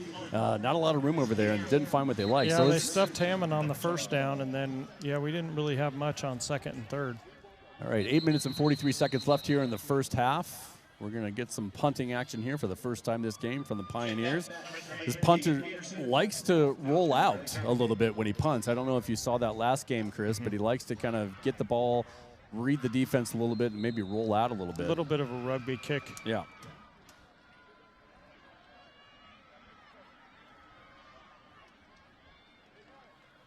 Ball is snapped. It's a nice kick. Ball is high and up, not very long. It's going to land about the 42-yard line. Oh, it takes a horrible bounce for Pinnacle and then takes a little bit of a favorable bounce. That is going to start Higley into Pinnacle territory this time. For the first time this game, they will see Pinnacle territory. Ball's going to be on about the 37-yard line. Yeah, down there by Max Stepney. A lot of height on the ball, just not a lot of distance. All right. Let's talk about American Sound, your trusted partner for local and commercial AV solutions. That's American Sound. Check them out. And how about B Salon? That's B-E Salon, supporting our Pinnacle Pioneers 1 touchdown at a time. And so far, it's been 3 of them this game. So B Salon, thank you for being proud sponsors of Pinnacle Pioneer football. All right, Higley Knights are at the line. He's got 1 man in the backfield with him. As the quarterback, he's got 2 men out to each side. Number 2's in motion behind the quarterback now. That's a swing pass out to number 2. Good design on that play.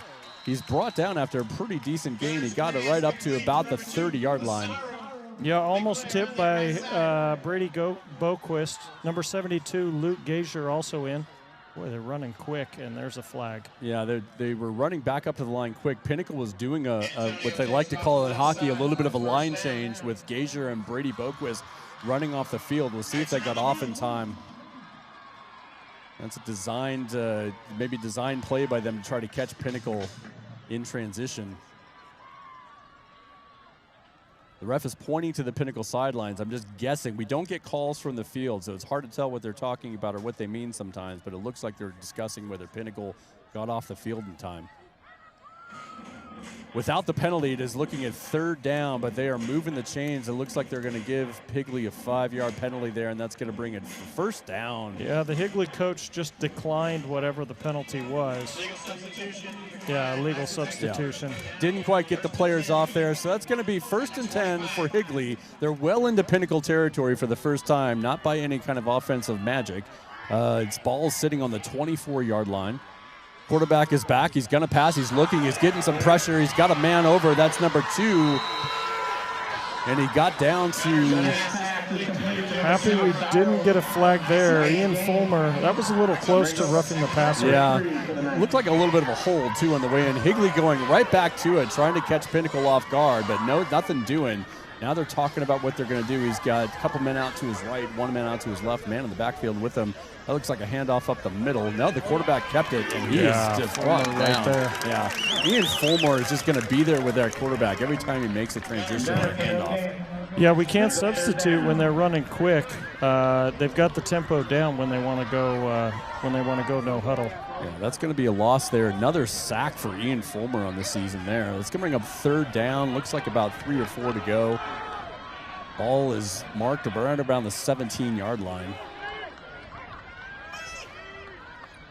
Quarterback is out of the shotgun. He's got a man in motion. It's a handoff up the middle. He's met immediately by the Pioneers. That's going to be a loss all the way back to the 20, about the 20-yard line. Aiden Ramos in there and Cade Higley on the tackle. Looks like a loss of about 3 yards. That's going to bring up 3rd and 6 on the 4th and 6. Excuse me. We'll see what Higley decides to do. If they've got to get off the field quick. Any kind of kicking game here. Or if they're going to go for they're going to go for the field goal. Yeah, it looks like they are going to try a field goal. The rare high school field goal. Field goal, the holder is sitting right about the 25-yard line. So this is going to be a 35-yard kick, which is sizable for high school. Kick is up, looks good. And it is good. So, for the first time this season, Chris Clucka, we have points on the other side of the scoreboard. That's right. It is now 21-3. Your Pinnacle Pioneers giving up their first points in the season well into their 14th quarter of the season. Yeah, Higley sort of won the battle of field position there. They had a pretty good drive. The punt was good. Alex had to fair catch it inside his own 20. We couldn't move the ball. Punt took a bad bounce, and that's what you get, a field goal. But nice job by the defense to keep him out of the end zone. Even in giving up their first points, this still had an amazing defensive stand. Yeah. Getting kind of pinned down there and almost, it was 3rd and short.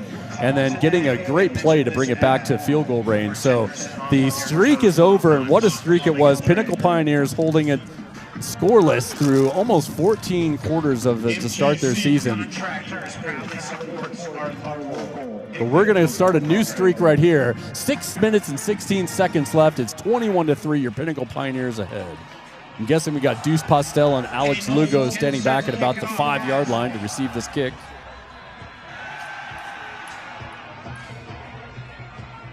Kick looks really good. Oh, my goodness. That's a long one, and that goes right over Alex Lugo's head out the back of the end zone. Nice kick there for the Higley Knights. All right, 6 minutes and 16 seconds left. Let's talk about some more of our sponsors here. How about Forthright Funding? They empower veterans and military with the home loans they deserve. That's Forthright Funding. What a great cause, serving veterans and military on home loans. CS Construction Incorporated, building relationships since 1980. That's CS Construction. How about Oasis Management? They have local roots, not to be confused with local roots, but they have local roots for 40 years, and they do rock band management. Chris, isn't that cool? We got a rock band management company sponsoring Pinnacle Pioneer football. Yeah, that's awesome. All right, Drew Varsano is back again. He's got Gavin Hammond in the backfield with him. He's got one man out to his left, 2 men out to his right. That's a handoff up the middle to Gavin Hammond with a gain of a couple yards there. So something is obviously up with Peanut tonight. That's Brandon Morgan. I still haven't been able to pick him up on the sideline, so he may be, I don't want to start a false rumor, but he may be out injured tonight. Matt Blaylock coming in to replace Gavin Hammond here, number 29. So Peanut must not be available tonight for whatever reason. He'll be sorely missed, but we are doing well so far. Blaylock actually goes out wide. Drew Varsano's alone in the backfield. He's got 2 men on each side. Blaylock is up to the line, playing wide receiver now. Barsano with 2nd and 9. Barsano drops back. He's looking downfield. He steps up in the pocket. He's keeping it again. And he gets hit going down feet first. That could be a penalty, but they didn't call it. It was close, Chris. Yeah, he kind of slid into the safety there. I think that's a hard penalty to call. But, Drew took, 4 or 5 yards, whatever he could get. Yeah, Drew got it up to the 25-yard line. That's going to bring up 3rd and 5. This defense stiffening up a little bit here, Chris. Yeah, we haven't pushed on him deep. Not too many deep passes tonight. Be curious to see Drew to try to unleash 1 or 2 here before the end of the half. For whatever reason, Drew's not feeling the last 2 drives. Drew hasn't felt very comfortable in the pocket. He's been stepping up and feeling the need to run a little bit. He's got Gavin Hammond, or he's got 1 man in the backfield with him. We'll see if that's Gavin Hammond. No, that's Blaylock again. Drew's looking downfield. He's got a man open. That's Blaylock. Is that Blaylock? Yes, yeah. Nice reception there.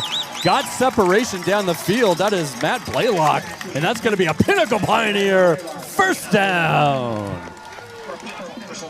Man, I'd love, I've seen on a few plays here, especially number 7 on this side, they come up to try to press Josh Pinder. I'd love to see Pinder be released. He's got breakaway speed, does Josh Pinder. Drew looking that side. He was coming back for Tyson Muniz, coming back off a hook route, but didn't quite get him. That's going to bring up 2nd down. That looked like a miscommunication there. It did. So ball is sitting 2nd down and 10. Ball is sitting still in Pinnacle Pioneer territory, but they're all the way up to the 49-yard line with 4 minutes and 41 seconds left here in the first half. Drew Barsano moving this team once again down the field. Great reception by Matt Blaylock on that previous play there. We got Josh Pinder going out wide left. Looks like Alex Lugo or Deuce Postel. Looks like Deuce closest to us here. Let's go, line. Some protection here.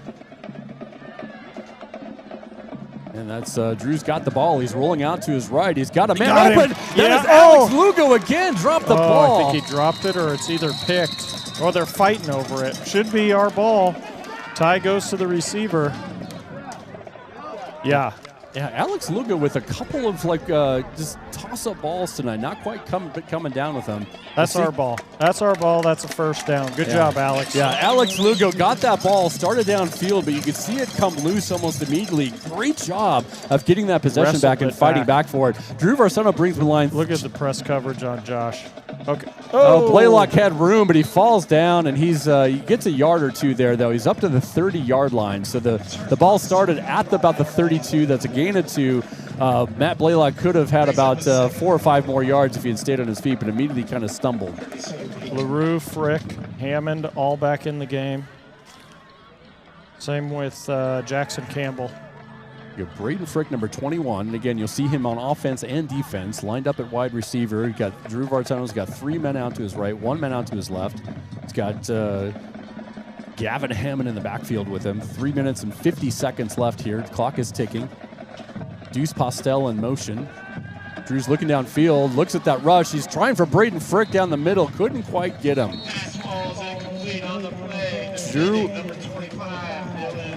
Drew doing a good job of hanging in the pocket there, Chris. He took the hit there, landed up on his back. There is a flag on the field. We could have roughing the passer, and it looks like that's what it is. Yeah, Drew couldn't get a lot on that because he was backpedaling. Pretty good pass. Yeah, it was close. Braden couldn't quite get there, there was a chance for that one, but again, Drew, pocket passer, stood in there and got the penalty for his team. Thanks, Drew, for taking the hit there. And I'd love to see the refs protecting our quarterbacks on both sides. So good job there. Okay, ball is sitting on about the 16-yard line. We're marking it at the 17. It's going to be 1st and 10. 3 minutes, 42 seconds left here in this first half. Let's punch this in, boys. Jackson Campbell is number 14. He is wide out to Drew's left. Braden Frick is wide out to the right. Timeout. Higley takes a timeout to think about how they're not going to let Pinnacle Pioneers score their 4th touchdown of the game. It's currently 21-3. Your Pioneers leading with 3 minutes and 42 seconds left here in this first half.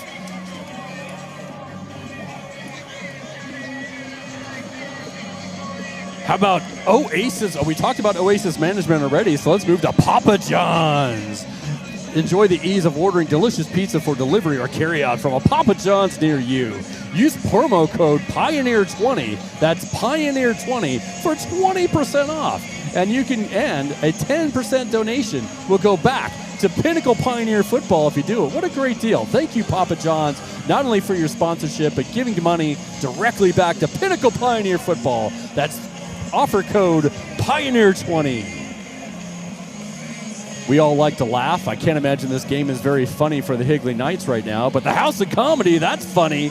Our neighborhood home to visit for fun. Visit City North's High Street to drink, dine, and laugh at House of Comedy.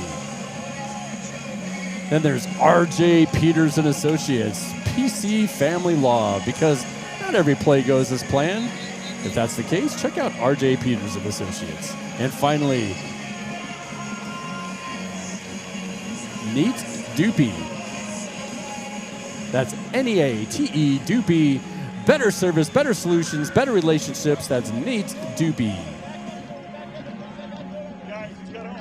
All right, Drew Varsano's bringing him back here. Chris Clucka, they are lining up. They've got one man out right, one man out left. Looks like Gavin Hammond in the backfield. Yeah, looks like we want to run left. But we're going to go right. Yeah, Gavin Hammond nods to the right. He's got a hole. He's up. He avoids a man, and he's brought down close to a first down. Nice run there by Gavin Hammond. Looks like he's just inside the 10-yard line there, Chris. Push this one in, boys. One more score before half. They're calling that second down and calling him down right about the 10-yard line. Ball's got to get to the 7 for the first down. It's second down and 3. Number 16, Caleb Berto, in there with a block.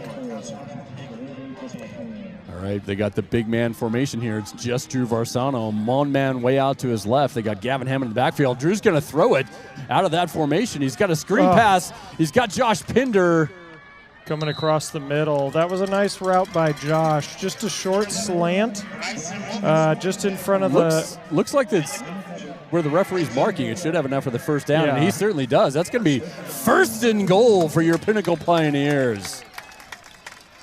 Yeah, I like that play for Josh coming across the middle. I just love you got to get the ball in Josh Pinder's hands, right, Chris? Yep. I mean, he's got so much speed and ability. If you can get the ball in his hands, he's going to make things happen. All right, 2 minutes and 38 seconds left. Clock is ticking. Drew Varsano's got Gavin Hammond in the backfield with him. One man out right, one man out left. Drew takes the snap. He fakes it off. He goes to Gavin Hammond to the left, and he's got another Pinnacle Pioneer touchdown for Gavin Hammond, having himself a night on the ground.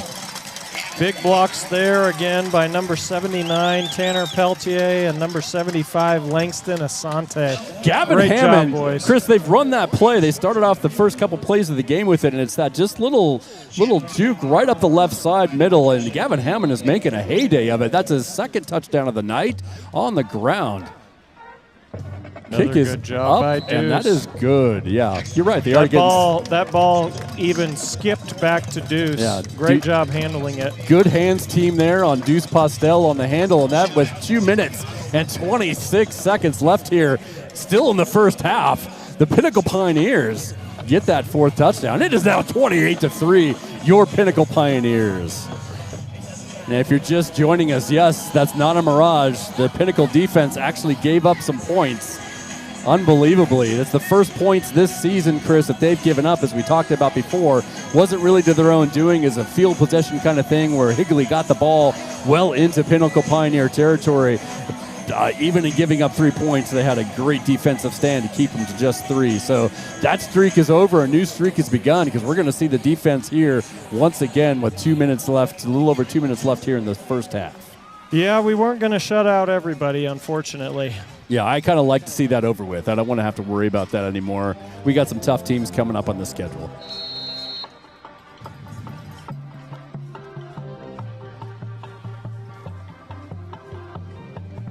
Going to keep my eye on Garrett Oliver on this kick. All right, here we go. The coverage team doesn't get him. Kick is away. It's just short about the 4-yard line. Runner has some head of steam. He's gotten through again. Here comes Oliver again. He trips him up. He gets through, though. He's well into Pinnacle Pioneer territory. This is shades of last year, Chris, where we were having trouble with defending kicks. This kick returner, number 12, is pretty good, though. Gets up ahead of speed. Yeah, number 32, Cole Nickel, finally brings him down. Nice job by Cole to catch up with him. I'm not sure that if our kicker hadn't gotten away, though, he did try to get him down. He made him stutter, and I'm not sure we would have caught him if he hadn't done that. So great play. That being said, Higley back into Pinnacle Pioneer territory here with 2 minutes and 15 seconds left in the half. They're right on the 40-yard line to start this drive. 1st and 10.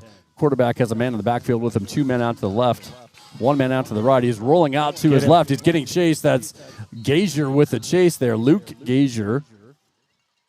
That looks like a completion. Passes complete to number 18. Looks like a gain of about 3 or 4 in the play. That ball is going to be marked at the 36-yard line, so a gain of 4 in the play. Higley right back to the line, giving no accord to Pinnacle Pioneer to bring other people in. 3 men out to the right. Quarterback's looking again. He's looking left, looking right. Oh, someone came flashing through again. Oh, the quarterback he finally is brought down by Luke Gazier. Yeah, Brady Boquist had him dead to rights and just couldn't bring him in. And then Austin Semenek also had a shot at him. Yeah, Austin Semenko, I think that is he. They both had a shot at him. They went flying by. Quarterback did a good job of avoiding the Brady Boquist sack there and then got a few yards. So it's 3rd and 2 now. Ball again. Quarterback has it. It's a handoff up the middle. He's got the first down. Antonio breaks one up the middle. Bring it up. First down. Trying to get an eye on who brought him down there. Looks like number 17 Ramos on the tackle there.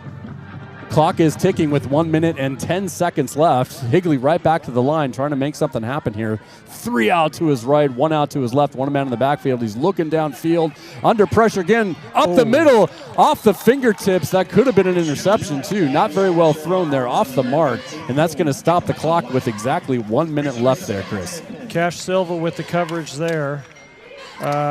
Higley with 2 timeouts here with a minute to go. Yeah, Cash Silva, you'll just see him all over the field. He will come up and play line, play like an edge rusher. He'll be linebacker. He'll drop back into coverage. Really, again, the defense keying off that young man this season. Joseph Weaver looking to blitz here. Or he's at least showing blitz. Quarterback is tight. They've got 2nd and 10 here. He's rolling out. He looks like a keeper. Oh, he's brought down. That's Brady Boquist bringing down the quarterback in the backfield. What a play by Brady Boquist, grabbing the quarterback. That might actually...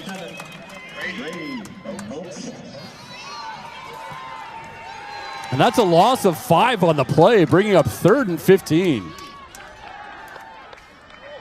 Higley content to let the clock move. Interesting. Yeah, 30 seconds left here in the quarter. Quarterback still talking about what's going to go on. He might be a little shell-shocked from getting caught from behind there as he was trying to do a designed run.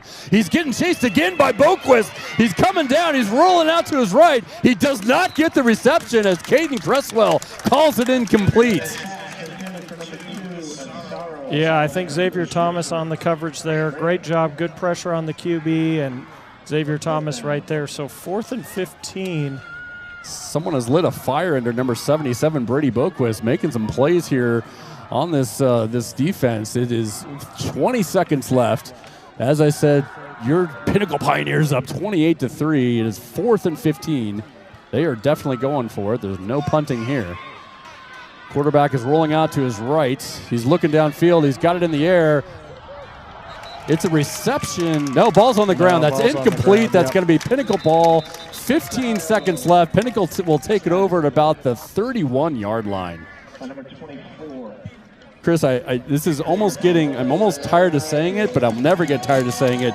Great defensive stand Good hold again. by the D. Yep. Now, if you think about what just happened there, folks, the Higley got the ball off a great kick return, had the ball on the Pinnacle Pioneer 40-yard line, gained 10 yards, lost a yard. Great pressure there on 2 occasions by Brady Boquist, and it turns into a turnover on downs. Once again, this amazing Pinnacle Pioneer defense making it happen, holding them without a score this time. 15 seconds left. I'm assuming Drew's just going to sit on this one, but we'll see. Yeah, he's got 2 men in the back, 3 men in the backfield with him. Drew Varsano's just going to kneel this one down and let this fine quarter end here. And as the clock ticks down at the end of the first half, your Pinnacle Pioneers are up 28-3 over the Knights of Higley High School here in Gilbert, Arizona. What a nice, it's hard to say it. The only thing really that went wrong in that whole first quarter was maybe the fumble off of Drew Varsano trying to scramble with the ball. We thought he might have been trying to throw it. Other than that, near perfection again from the defense, Chris. Real good half for the Pioneers. Offense played really well, too. Just dominated. Yeah, what a bounce back from the kind of the flat performance we saw in the first half last week. They came out, great running by Gavin Hammond. He's doing it alone tonight with a little help from Matt Blaylock, but Gavin Hammond just a workhorse with two runs for touchdowns. Drew Varsano showing some wheels tonight with a few runs, including a running touchdown of his own. Great first half for both the offense and the defense, Chris, and this is going to be an exciting second half as we are again rolling through another team here on our way to our league games, which will come up here quick. We'll talk a little bit more about that as we get into the second half, but Chris, unless you have anything else you want to say as we go into halftime here. Nope. No, I'm ready. All right. Get some water. Let's take some break. Let's get some water. If you're at home, grab a snack because it's going to be an exciting second half for Pinnacle Pioneer football here in 2025. We'll see you in a few minutes. Please welcome to the field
All right. Well, that's at least we could talk to each other, Chris. All right. So let's talk about this first half. We've got the Pinnacle Pioneers up 28-3 over the Knights from Higley here in Gilbert, Arizona.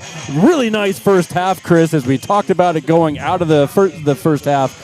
Really not a whole lot of mistakes to talk about. One fumble by the Pioneers that was on a Drew Varsano scramble. Other than that, they had one drive where they couldn't move the ball, and that was it. Other than that, it was touchdowns. No, I think coaches should be pretty happy. That was a good discipline. Not a lot of penalties on the Pioneers.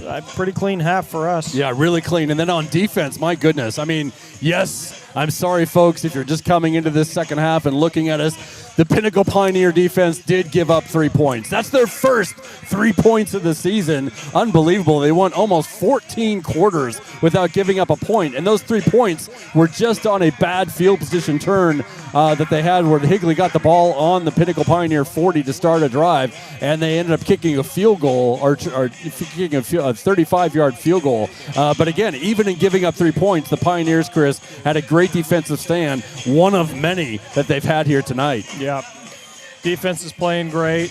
Held them, just to the one field goal. The Higley team has some playmakers. I mean, the quarterback's making some good decisions. He's shifty, but defense has played well. Yeah, you can see in the second quarter them making some adjustments. They did have that one stop against Pinnacle on offense. And then you can see their offense starting to catch a little bit of a stride, but every time they got some yards, it was either a penalty or a tackle for a loss that brought them back into the Pinnacle's grasps. So as we look forward here, we've got the second half ahead of us, but we've got a lot of games ahead of us too. Next week, we've got just a perennially good matchup. We've got the Liberty Lions on our schedule. Now, this is not a conference game for us. This is non-conference, but if you're going to measure yourself, Chris, against the high school in Arizona and see where you're at, Liberty in 6A is the one to do it against. Yeah, kind of a natural rival with Pinnacle. That's going to be a rock fight next week. It is, and that is going to be, I believe, at home at Pinnacle, 7 o'clock on Friday night. So be sure and join us for that. We'll be together again for that that broadcast, as we will for most of the broadcasts going forward. After that, it's again, we've talked about this on previous broadcasts. Pinnacle finds himself in a different conference, a different portion of 6A this year, and they've got some tough challenges. So not only are we going up against Liberty next week, in our conference, we have teams like Chandler, who is currently number 4 in the state in 6A. We've got Hamilton, who's currently 3-0 and number 3 in the state. And then we got Valley Vista and Cesar Chavez, who are both 1-2 on the season. So maybe we can look for some wins there. But when we go up against the Chandler, who's 2-1, but they lost against a very high-powered California team, was their only loss, and Hamilton, those are going to be tough tests as well, Chris. Yeah, I was just looking at some of the feed from the broadcast, and someone's asking what the temperature is on the field. It's sticky tonight. Yeah. Kind of low 90s, maybe high 80s. Game time temperature was at 92. It's probably cooled down maybe a little bit. Not much. The breeze is actually not really around. It was a little breezy at the first part of the game. Pages were blowing around a little bit, but not anymore. It's just kind of still. We had some storms through the area last night, so we got a little bit of residual humidity. I hope that does well for your weather forecast. We got clear skies tonight. Shouldn't have a problem as the kickoff goes into the end zone for Alex Lugo there. And we're going to get started in this second half, Chris. Yep. Pioneers start with the ball, so let's come out and make a statement. All right, Drew Varsano is going to lead this offense back onto the field. He had a great first half. Let's see what he can do in the second half. Standout performers again. I mean, Gavin Hammond just running the ball like crazy. He's alone tonight in the backfield. Matt Blaylock, number 29, filling in occasionally. We do not have Peanut, Brandon Morgan, with us tonight. He is not dressed. He is not on the field. So you're going to see a lot of number 5, Gavin Hammond, who is more than capable of taking the ball down the field. All right, Drew Varsano starting off this second half. He's got 3 men wide out to his right. He's got Gavin Hammond in the backfield with him. Ball starting on the 20-yard line. Drew takes the ball. It's a fake handoff. Oh, it is a handoff to Gavin. He's got a large run up the field. He's up to the 30-yard line. That's going to be close to a first down. Nice again, Chris, that run right up the left side, left middle. Yeah, Tanner Peltier out in front of him. Gavin following his left tackle, I think Tanner's playing. They got him a yard short, so they're right back at it. 2 men left, 2 men right. It's a handoff out to Gavin Hammond again. He takes a little stutter step and gets the first down. He's up to about the 33-yard line that time. Nice run there. 2 runs in a row by our workhorse tonight, Gavin Hammond. Yeah, he's probably approaching 20 carries already. Seen the ball a lot. 3 men out to the right, 1 man out to the left. Drew Varsano just pumping him down the field. He's rolling back. He's looking to his right. He's got a man open, but purposely underthrew him there. That was looked like Deuce Postel coming across. Nothing open there, and Drew's making some smart decisions tonight, I think, in managing that ball, Chris. Good pressure by the Higley D-line, number 24, who's he's been in the backfield a couple of times. Tall kid. Got some pressure on Drew. All right, we got Deuce Postel, number 1, closest to us here. I see Josh Pinder running out to the far side. I know that's Alex Lugo right beside him. Drew Varsano's giving a little dig sign out there. We'll see what that means. Gavin Hammond in the backfield with him. It is going to be 2nd down and 10 for Drew Varsano. Ball right at the 33-yard line. Fake off to the right. Gavin Hammond going off to the left, and he's got a couple yards, maybe not much doing there. Then maybe 10 or 11 here. Yeah, it looks like they gave him a loss of a yard there, Chris, on the play. So that's going to be 3rd and 11 from about the 30-yard line. Higley getting a lot of pressure up front, sort of setting us up for a screen here. Yeah, later. this defense has definitely changed their tune. Their aura has changed over the last quarter. They've been putting a little bit more pressure on him. Drew on the in that second quarter of the first half was finding himself scrambling a lot more and running the ball. 3 men out to the right, 1 man out to the left. Gavin Hammond in the backfield. Gavin Hammond rolls out. He's coming back to Alex Lugo. He's got him up the middle. Alex evades the tackle, and he's got a Pinnacle, just short of a Pinnacle Pioneer first down. He's up to about the, looks like the 38-yard line. He needed to get to about the 41. Pioneer's going to quickly run off and send the punt team. Yeah, they've got Candelaria. Looks like they've got about 4th and 4 to go there, Chris. They needed to get to about the 41 or 42-yard line. Yeah, so I thought Alex got a little closer to the first there. I did too. That was a nice run after the catch. Alex caught the ball behind the line of scrimmage and just made his way upfield. I thought he had a chance. Yeah, delayed route by Alex on that play. Snap is clean. He's rolling out, looking downfield. Gets the punt off. This one's a nice one. That is a beaut. That was a good one. Oh. Not a very good bounce for the Pioneers, though. Bounced back at least 10 yards before they got a hand on it.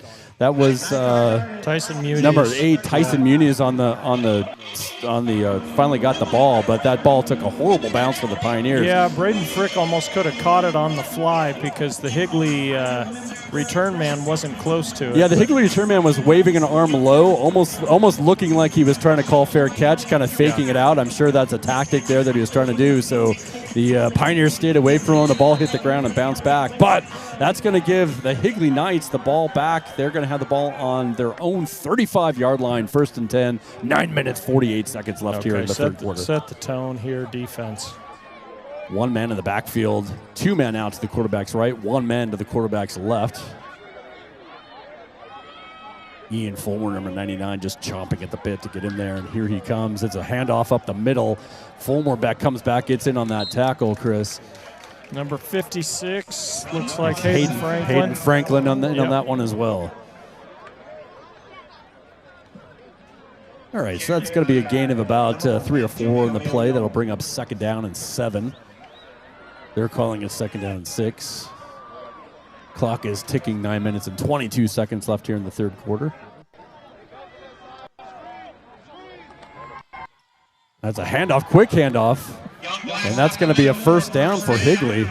Yeah, right up the middle. Cash Silva there, but not until there was a gain of 8. Yeah, quick handoff there. I wasn't even sure he made the clean conversion there, but he did transition, but he did get it. They're going right back to it. It's 1st and 10. That's another handoff up the middle there off the left side. Cash Silva with the tackle again. Braden Frick on the tackle as well. Yeah, they're moving quick. Higley back to the line. They trying seem to work well out of this tempo offense. Yeah, trying to make something happen. They did this in the first quarter a little bit, but they weren't letting Pinnacle get their subs in. In fact, they caught Pinnacle on a illegal substitution a couple times in the first half. Quarterback's rolling out to the right. He is stopped after a gain of about 2 or 3. That was a design run off to the quarterback's left side, just a little sweeper. Tackle there by Noah Molina, number 28. Here we go, 3rd and 5. Big play right at midfield. Yeah, important down. Now they're taking their time getting up to the line here. Ball is sitting right at the 50-yard line, just inside the 50-yard line. They got to get to the 44-yard line for the first down, Chris. There's the snap. It's a handoff. He's met immediately and thrown down. Still going backwards. That's Ian Fulmore, number 57. Cade Higley. Great job, Higley. He got in there first and got his big bear claws on him. Higley met that running back right as he got the ball, and that is a significant loss. He's all the way back to the inside about the 45-yard line. Higley's on their own 45, 46-yard line. That's going to bring out the punting team. And again, Bend not even close to breaking. This defense just will not let anybody get through, and they're going to have to punt it again. Pinnacle showing that they want to pressure this kick. 3 men back to guard. You got Caden Cresswell on the edge here. He's actually dropping back. 1 man kind of puts pressure. Alex Lugo back to catch it. Oh, that's a penalty. Hit before. Where is the flag? There's the flag. God. There is a flag. 2 flags, 3 the ref flags. was right there. Alex Lugo was hit right before the ball got there. Completely illegal. The back judge was hesitating on the flag. That made no sense. If we were at home, the whole crowd would be chanting, "You can't do that," because that was clearly a penalty, personal foul on Higley there. Not even close to giving Alex Lugo a chance to catch the ball there, Chris. Yeah. Luckily, Alex Lugo popped right back up. He's doing fine. You hate to see that because he's completely unprotected looking up the ball at that point. Very dangerous play.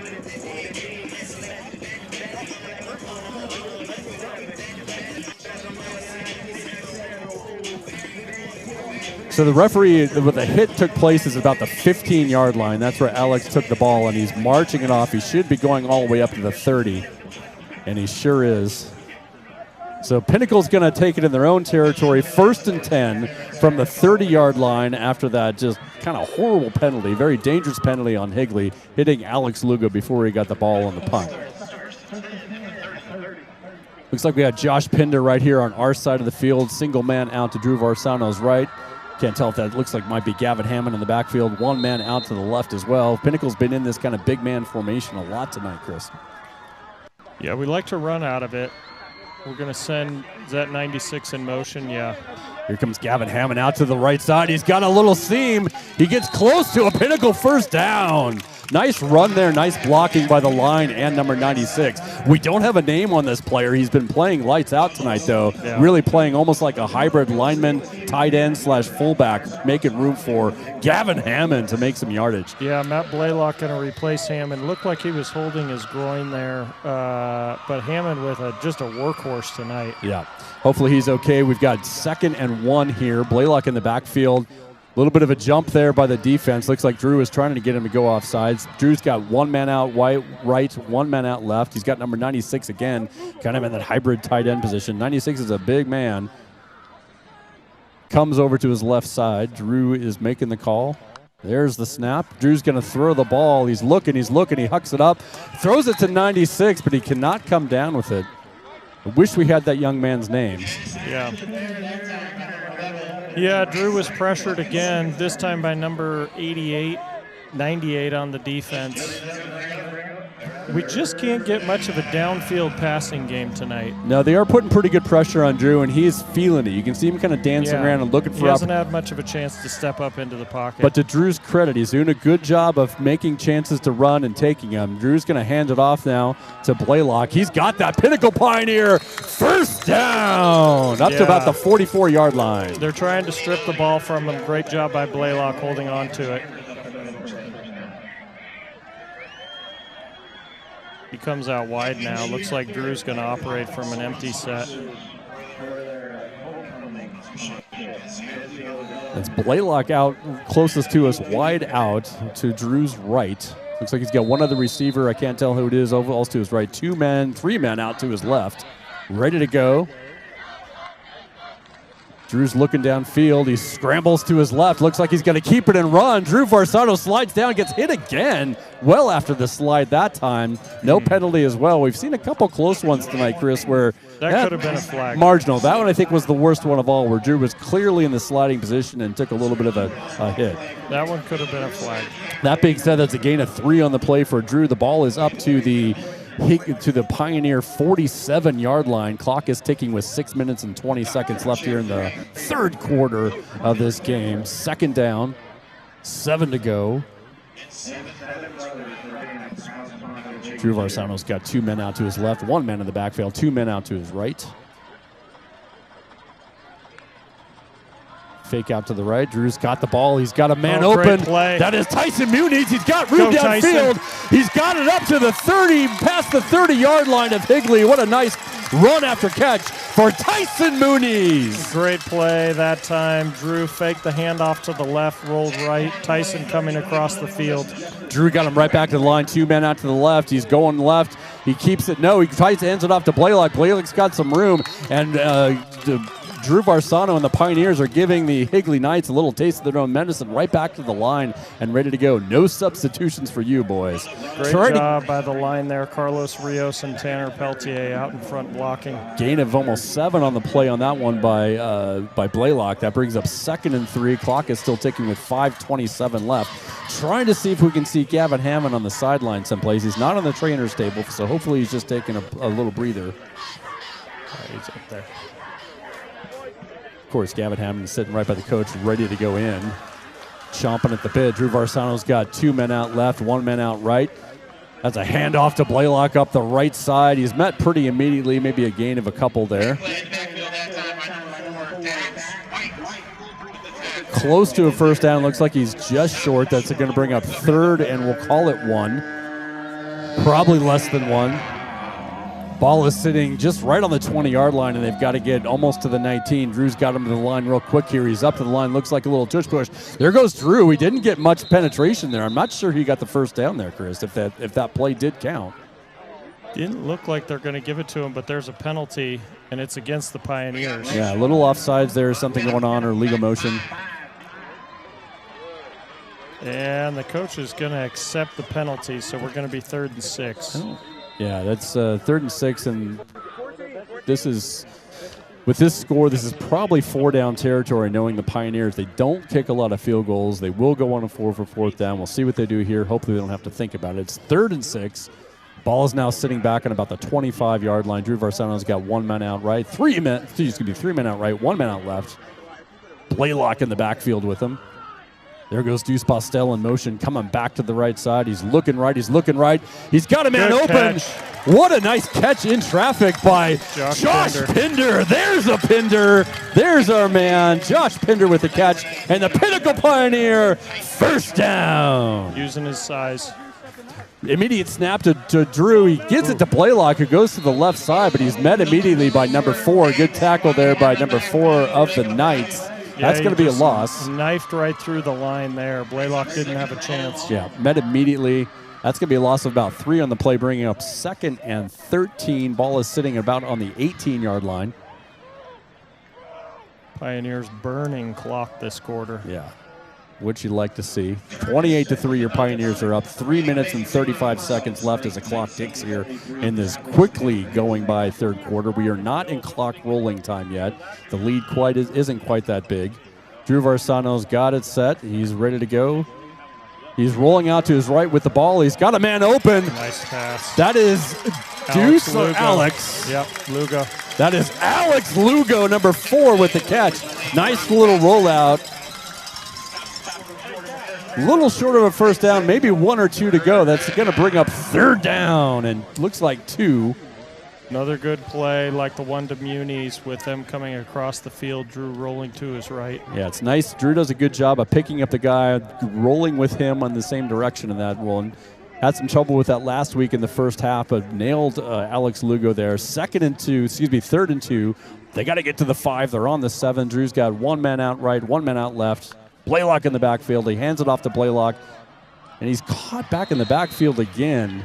He's going to that same spot, Chris, that Gavin Hammond was just hammering during the game. And speak of the devil, here comes Gavin Hammond. Because they're not going, they're going to go, well, let's see what they do. Looks like they're bringing in the kicking team. Yep. Garrett Oliver coming on the field, number 30, our kicker, to try a rare Pinnacle Pioneer field goal. I say rare because Pinnacle a lot of times will just go. Deuce is still standing there. He could take the snap, and it looks like he's going to. You could see a fake field goal. Yeah, Garrett Oliver's going out wide. Deuce Postel has the ball. He is inside the 5. That should be a first down, Chris. Although they are marking, the ref is running in short of the first down.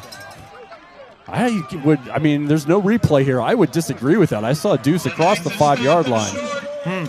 They called him short, and that's going to be a turnover on downs by Pinnacle. Higley's going like a first to me. It did to me too. Deuce looked like he got past the 5-yard line, which is where he needed to get, but they called him short of the 5-yard line, and that's going to be Higley ball deep within their own territory. 2 minutes and 32 seconds left with your Pioneers still up 28-3. See if the defense can construct another good stop here. If they can, they'll be just like Auckland Construction, where they're passionate about creating remarkable experiences in everything they do. That's Auckland Construction. And again, we want to thank our touchdown level sponsor. That's Local Roots AC and Plumbing. Local Roots AC and Plumbing. QB under center. Good handoff there off the left side. Yeah, close to a first down. It looks like it. That was number 1, Antonio. So it's going to be 2nd and 2. Got them out of deep into their own territory. It gives them a little breathing room there, Chris, with the clock ticking at 2 minutes and 10 seconds left here in the third quarter. A little slower to the play this time for Higley. They're not quite rushing it like last time. Quarterback takes the snap. Looks like a handoff up the middle again. They're pounding it up the middle there, Chris, but Pinnacle immediately meets them, trying to stop them from getting that first down. Yeah, Frick and Silva with the tackle. And it looks like they might have let the referees running in just past the 15, but nope. He's calling it a first down for Higley, so that's going to be first down for Higley right about the 15, 16-yard line.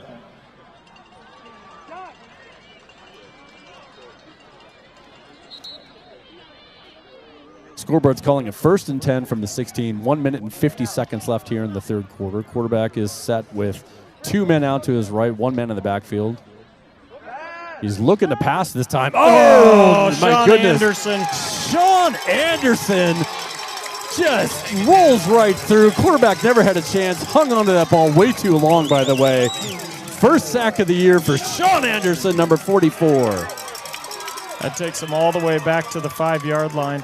Met Sean Anderson for the first time, Chris, at your house last year for homecoming. Remember, he came over and was with the boys, and nice to meet him. He's a transfer in, didn't get a lot of playing time last night.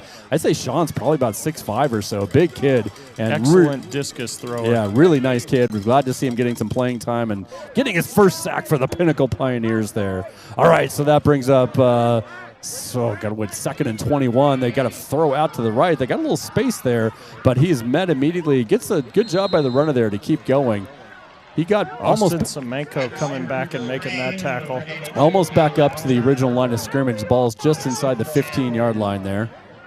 That should be going to be about 3rd and 12. Braden Frick had a chance to get that one kind of in the backfield, but the guy did a good job of getting away. Number 25, Phoenix Galvin, coming back in. Quarterback is out wide. He's got 1 man in the backfield with him. He's got 2 men out wide on each side. He's going to try to throw this one. This hasn't been too successful for him. He lets it go. Oh, almost intercepted. That was number 20.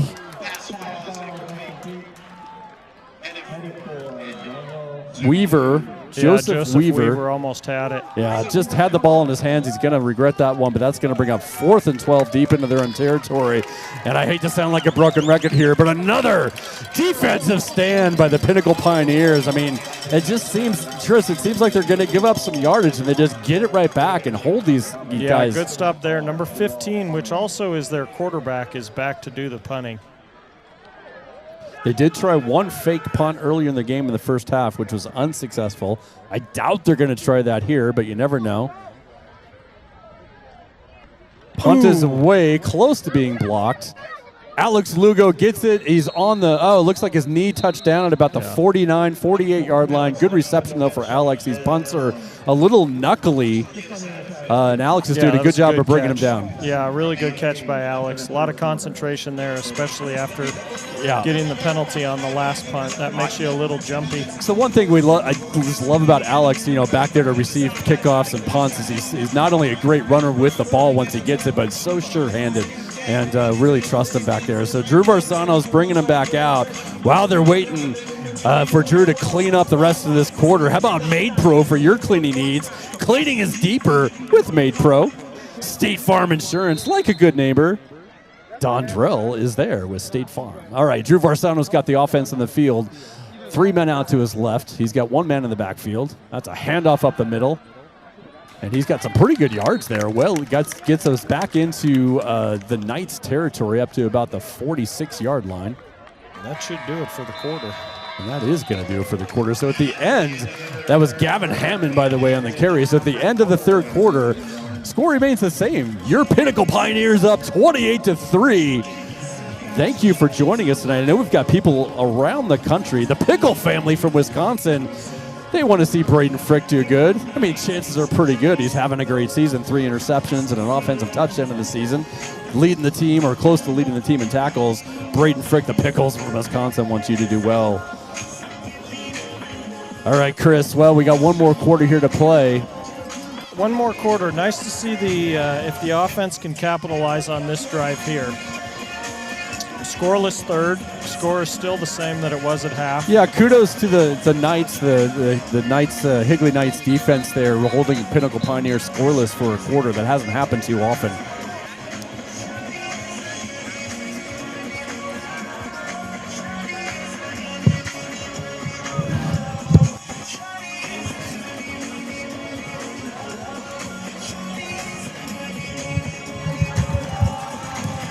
So 96 is Jalen Smith. Jalen Smith is having a heck of a game. Great to get his name. He has a different number. Yeah, thank you to whoever, someone in the crowd came up and gave us that information. Yeah, he's normally number 50. All right, good to know. Jalen Smith is having a good game. He's playing, as we said, kind of a hybrid position, a little bit of tight end. Drew Varsano's got the offense out there. Tyson Muniz is in motion. Drew's looking for him down the left side. He's got him down the field. Oh, he actually went for Josh Pinder.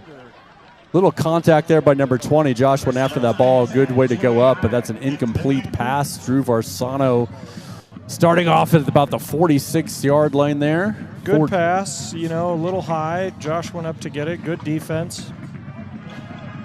I think they were hoping that Tyson would draw the defenders down the field in that one, and they'd catch Josh coming across the field shallow, but unfortunately that defender number 20 read it all the way and was right there. That's going to bring up 3rd down and 5 to go. Ball is sitting inside Higley territory. Let's keep the offense rolling here. Keep the clock moving. About the 48-yard line. There's a throw by Drew Varsano. Looks like it was caught. I think that's number 14, Jackson Campbell. Jackson Campbell on the reception. Oh, they're going to give him a first. And he got a Pinnacle Pioneer first down. Wow, I would have thought he was 2 to 3 yards short. Yeah, so folks, apologize for the call there. We're a little low. The stands here on the visiting side are low, so once it gets on the other side of the field past our huge Pinnacle Pioneer offensive line, it's a little hard to see what's going on over there. But great catch and first down by Jackson Campbell. It looked like a great job by Drew Varsano to find him. Yeah, quick pass. Drew got it out quick, too. Drew Varsano's got 1 man in the backfield with him. He's got 1 man out right, 2 men out to his left. That's a handoff up the right side.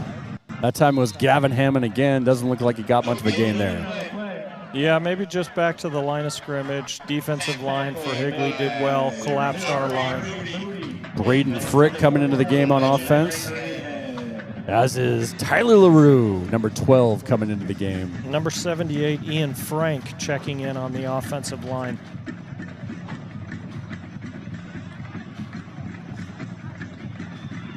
Drew Varsano setting up here. He's got 2 men out to his left, 1 man out to his right. He's got Gavin Hammond in the backfield with him. 10 minutes, 35 seconds left. Clock is ticking. 2nd down and 10. Ball on the 42. Drew's looking back. He gets a man in. He's got a pass. He's got Tyson Muniz downfield for a first down. Caught it at about the 31-yard line and all the way up to the 26-yard line. Nice catch and run there by Tyson Muniz. Terrific pass by Drew with a man in his face. Perfect shot. Hit Tyson in stride. I got to say, if Drew's going to be a pocket passer, he's got to have that poise and bravery to stand in there. And boy, has he shown that so far this season. We've seen him do that several times, Chris, where he just stands in there, watches the rush come, calmly gets that ball downfield. Yeah, great job by Drew. Clock is ticking, which is about a little over 10 minutes left here. It's a 1st and 10 for the Pinnacle Pioneers. Ball is sitting on the 25-yard line. They've got it 1st and 10. Drew's got 2 men out to his left, 1 man in the backfield, 1 man to his right. And that looks like a timeout for the Pinnacle Pioneers. Someone didn't like what they saw there, so we're going to take a little bit of a breather here. And why we do, and I mean, this is something that Pinnacle Pioneers don't really need to do this season, which is learn to drive. They're driving the ball like crazy, but maybe the other teams do because they can't get past their defense. They could try out learn to drive. They help create confident drivers. They're Pinnacle family owned and operated. They cater to your specific needs, and they work around your schedule. That's learn to drive. How about In-N-Out? I mean, all the kids love to go to In-N-Out. It's right by the school. It's Football's Friday spot, their local burger joint at Desert Ridge Marketplace. It's quality you can taste, and it's where quality counts. It's In-N-Out. How about Proof 3? They take the guesswork out of fitness. Their small group training is the smartest, most sustainable way to train. It's built around longevity and not quick fixes, Chris. It's Proof 3 Fitness. How about Tropical Snow? Every home game, they're out there shaving the snow off for us. Tropical Snow on 40th and Bell Street, making it snow all year round. Perennial, proud sponsor of Pinnacle Pioneer football. All right, after that Pinnacle Pioneer timeout, we are still sitting at 28-3. Pinnacle driving the ball. Again, they are on the Higley 25-yard line. It's 1st and 10 for Drew Varsano on the offense. He's got a group of receivers, looks like 3 out to his right. That's a handoff up the middle to Gavin Hammond. He's met pretty immediately, but he gets some help from a friend. He got it about 2 yards in that play, maybe up to the 23-yard line there. Drew Varsano is going to need the hot tub after this game. I mean, not Drew, Gavin Hammond. Yeah. Yes. Yeah, he's been a workhorse tonight. Again, usually we see a combination of Gavin Hammond and Brandon Morgan, better known as Peanut. Peanut is not dressed tonight. Don't know if I don't want to call an injury or anything. I'm not sure exactly what happened to him, so we're lucky to have Gavin filling in. We got a little bit of Matt Blaylock filling in as well, number 29. You'll see him out there as well. But Gavin Hammond doing a great job tonight. It's 2nd and 8. Clock is ticking. Just over 9 minutes left here in the game. Deuce isolated out here to the left. Sure is. Drew's got 2 men out to his right. Gavin Hammond in the backfield with him. Looks like he might have Tyson Muniz drop back at third. Drew's dropping back. He's looking down. He's throwing it into the end zone. Got Alex Lugo wide open for a Pinnacle Pioneer touchdown.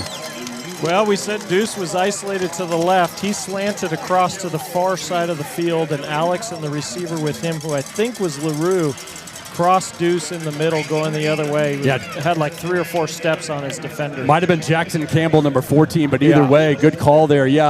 Alex Lugo came from the other side. What a great job of drawing everybody away by Deuce Postel, and that's another Pinnacle Pioneer touchdown. The score stands at 34-3. Great pass by Drew. It really was.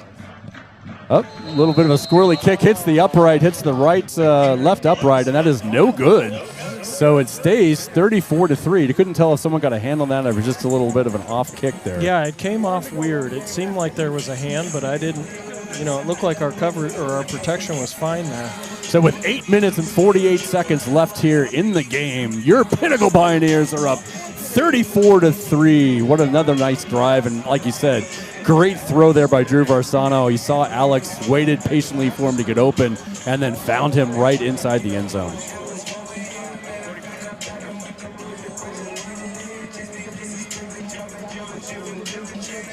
Let's talk about one of our fine sponsors, Protein House. They're located at Mayo and Scottsdale. A healthy, fit kitchen. Eat clean, train mean, and get lean at Protein House. How about Lorenzo's? Authentic Italian cuisine. That's where friends and family gather at Lorenzo's. I like these shout-outs to our offensive linemen. They played a heck of a game tonight. Yeah, they have. I mean, it's a little bit of a different story. I was talking about in some of the previous games when we weren't together, Chris. This offensive line has been used to a quarterback like Wyatt Horton running the ball a lot and being kind of a mix. Drew Varsano, more pocket. They've got to protect him, and they're doing a great job of it. That's a little squib kick there. Lands at about the 38-yard line. Wow, that might be Pinnacle Pioneer football. Aiden Ramos looked like number 17 and it there. is Pinnacle Pioneer football with a flag down after the play, though. But they did call Pinnacle Pioneer possession. I'm sure there was some scrambling and potentially fighting for that ball afterwards. Yeah, I think it was 17, Aiden Ramos. Yeah, Aiden Ramos did a great job. I couldn't tell if that was per just the onside kick rule or if they touched it first. Either way, Ramos came away with it. Perfect kick by Oliver. It really was. Very well executed squib kick. Be interesting to get the official line on that, what the intent there was, but he got the ball pretty high in the air. It didn't look like an onside kick, Chris. It was a very high little squib kick. Landed I think the intent was to try to get it if we could. Yeah, and definitely put him in that position, and Aiden Ramos followed through. Looks like the penalties. You know, sometimes one of the kick coverage guys will essentially kind of block the guy in front of his partner next to him, and I kind of sense that maybe what happened with Aiden where he got freed up. Pinnacle personal foul was on Higley that time. I'm sure they were upset after that play trying to get the ball back and went a little too aggressive at it. But that's going to give your Pinnacle Pioneers a first down on the 15-yard line, and it's 8:47 to go here in the game. Drew Varsano's actually lined up out to the left. Yeah. That must be Deuce Postel. He's running to his right. He's got a little bit of a seam, but he's taken down from behind at about the 13-yard line. It's the second time they've run that Wildcat option.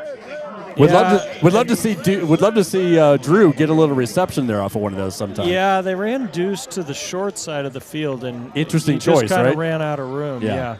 Had a couple blockers in front of him, including Muniz and Hammond, but just not enough room. Ball is sitting now on the sideline. 13-yard line. It's 2nd and 8. Clock is ticking with 8 minutes and 15 seconds left here in the game. Drew Varsano is back at quarterback.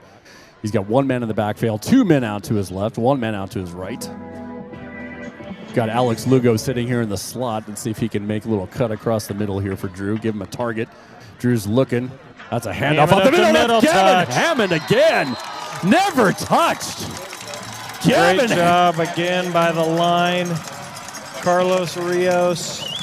I think it was Michael Laufenberger that time on that side of the line, maybe Langston Asante. Gavin Hammond, number 5, just putting on a show tonight, Chris. That time he wasn't touched, and they've run that play right off either off the left middle or off the left edge so many times tonight, and he is just hitting that corner and popping it, and he got right into the end zone untouched last night. Great game for our friend, number 5, Gavin Hammond.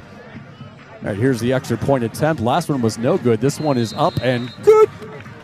Nice job, Garrett Oliver. That brings the score to 41-3. That should put us well into clock ticking time, Chris, if I'm not mistaken. At some point here in Arizona for high school football, after about a 30 or 35-point lead. 35-point lead, They will start just running the clock, so we can look forward to a very quick rest of the fourth quarter here. While we do that, let's talk about WC Catering. Catering excellence in Scottsdale, Phoenix, and surrounding neighborhoods. That's WC Catering. And then our friends at Culver's. Are you kidding me? The best frozen custard around the corner and they're on the corner of Cave Creek and Rose Garden, right about the 51 there and 101. Welcome to Delicious at Culver's. Brown Hopkirk, exceptional lawyers, exceptional results. Check out Brown and Hopkirk. And then there's Spine Fit, longtime Pinnacle Pioneer sponsor, powering peak performance naturally. That's Spine Fit. Finish out this page of sponsors here. We get Designs by Manross. Custom cabinetry will remodel your kitchen, bath, and more. You dream it, they'll build it. Go to pinnaclefootball.com and check out all of our sponsors, including Designs by Manross. That's another short kick. Fielded at about the 22. Kicker's coming up, and this might be their way of kind of negating that number 12 who's been doing the runbacks, Chris, who got Pinnacle on that one run back. But that time, kicked it midfield, Higley brought it up to right about the 31-yard line. That's where they'll take the ball. 1st and 10 with 7 minutes and 52 seconds left. And again, we should see the clock start to run here like crazy. Run here as crazy as Gavin Hammond. Number 31, Luke Erskine in on defense. Number 37, Elijah Sconyers. Brady Boquist, number 77, in on the line closest to you. He was terrorizing the quarterback at the end of the first half. He's right in the quarterback's face again. Ball downfield. They had to get rid of it sooner than they wanted to for number 2, and that is incomplete down the middle. Brady Boquist down on the field, though. He went after the quarterback, and he is down thinking about what to do here, and hopefully he's okay.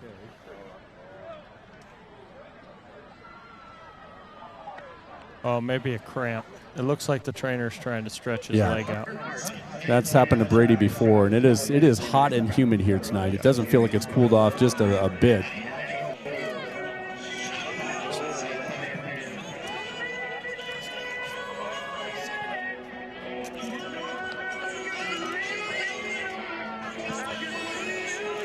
All right, as we go wait for this cramp to get worked out here, we've got Made to Move Performance. Come join Jesse and team and my wife Lori at Made to Move Performance, their new location on the northwest corner of Thunderbird and Scottsdale.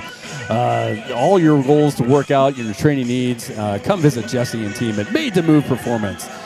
Nothing Bundt Cakes, proud Pinnacle Pioneer-owned, family-owned Nothing Bundt Cakes at the corner of Scottsdale Road and Frank Lloyd Wright. Nothing Bundt Cakes for all your tasty needs. And I'm a little distracted here seeing what they're doing with Brady over there in the field.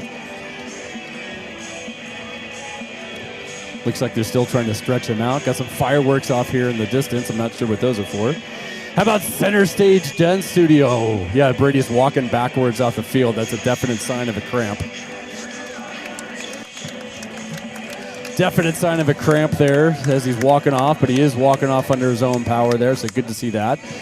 How about Center Stage Dance Field? Caden Cresswell's mom, Jenny, and the crew at Center Stage, where they love to put you center stage, training baby divas and dudes through college-age kids, located in Scottsdale Air Park. Longtime Pinnacle Pioneer sponsor, Center Stage Dance Studio.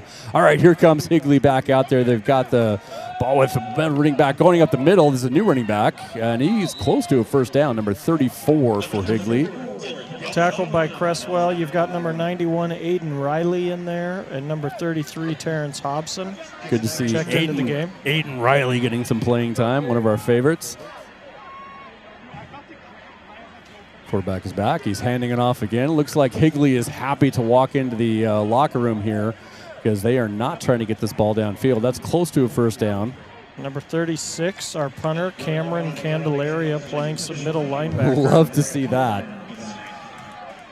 Clock is ticking with 7 minutes left here in this game. Again, your Pioneers up 41-3.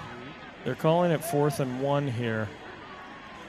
Offense looks like they're staying on the field. Yeah, looks like we got the Knights of Higley High School going forward here. Guessing this is going to be another handoff. They're not doing the tush push this time, though.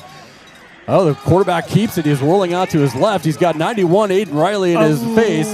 That's going to be like a penalty. You know, I think the ball, it's Caden Cresswell on the coverage. The ball was probably by him by the time Caden got his arm around him. I'm not sure that was actually interference, but they're going to call it. Yeah, I think Caden tried to time it perfectly, but unfortunately, like you said, Brian, that ball was high, probably uncatchable. But the way it looked on the field, it looked like an obvious penalty. Can't fault the refs. These guys are doing the best job they can out here. And that one's going to be marked off. Ball's now in Pinnacle Pioneer territory. Looks like it's marked right at the 44-yard line. That's going to be... Yeah, sorry, go ahead. It's going to be 1st and 10 for the Pinnacle, or excuse me, for the Higley Knights. Number 47, Max Stepney in. 6 minutes and 20 seconds left. Ooh. Oh, that's a hit on the quarterback right as he threw it away. Max Stepney. Max Stepney, number 47, speak of the devil, didn't quite get there, but the quarterback took a pretty good hit there. That was a completion, though, by the quarterback, and it looks like a 3-yard gain in the play. That'll bring up 2nd and 7 with the clock ticking. Throw out to the left side. Now they're getting the ball moving. They're trying to get it downfield. That was a completion out to the quarterback's left. Looks like he got a first down. Ball is spotted right about the 34-yard line of Pinnacle. 5 minutes and 40 seconds left here. Higley moving the ball.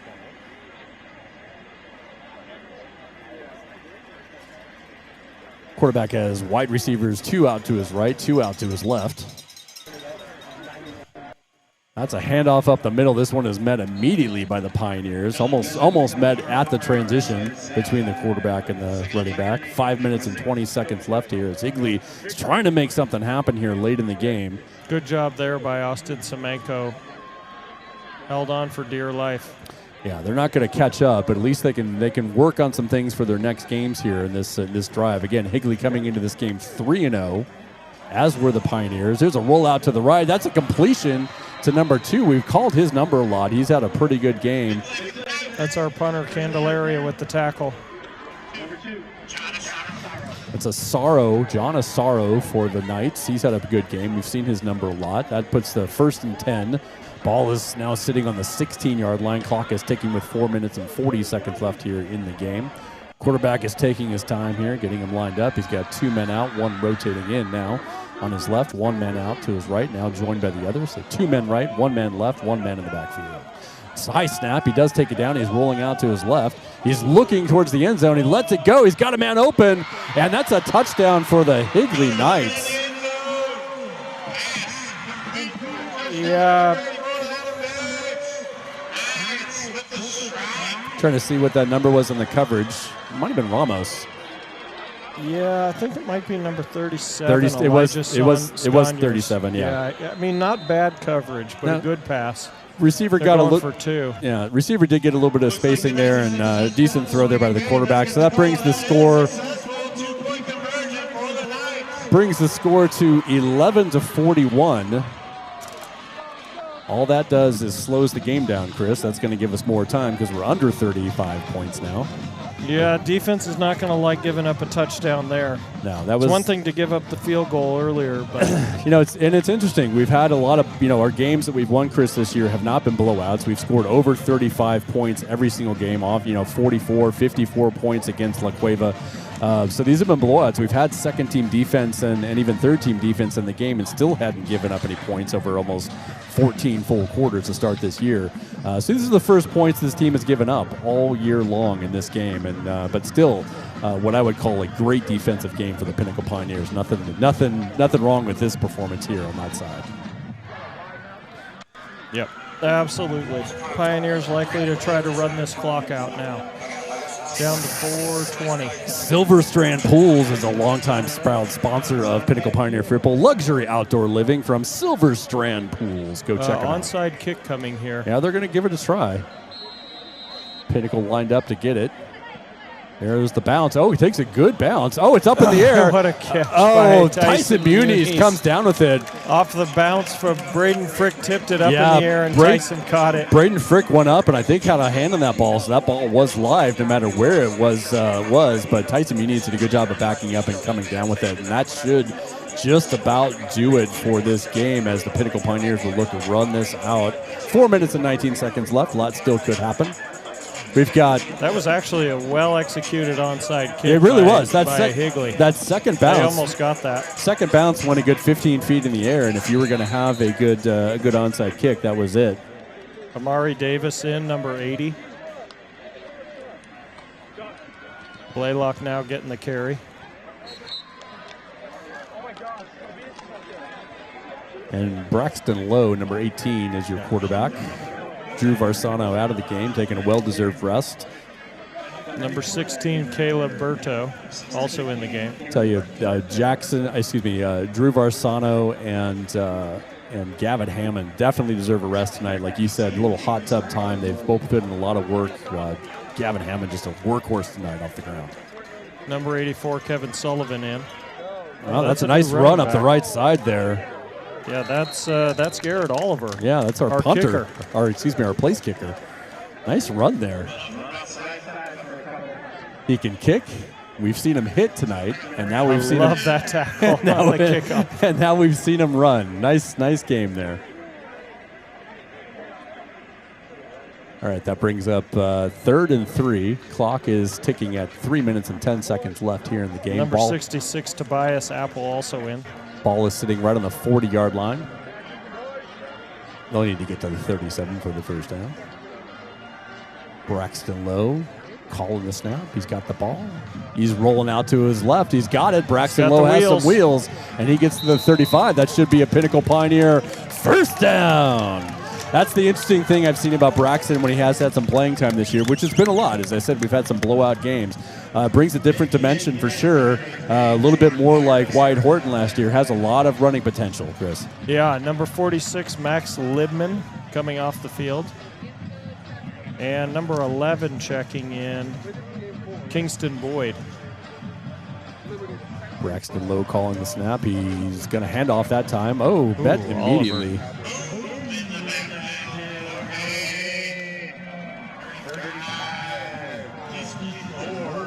That's going to be a tackle for about a 1-yard loss. That was Oliver on the carry.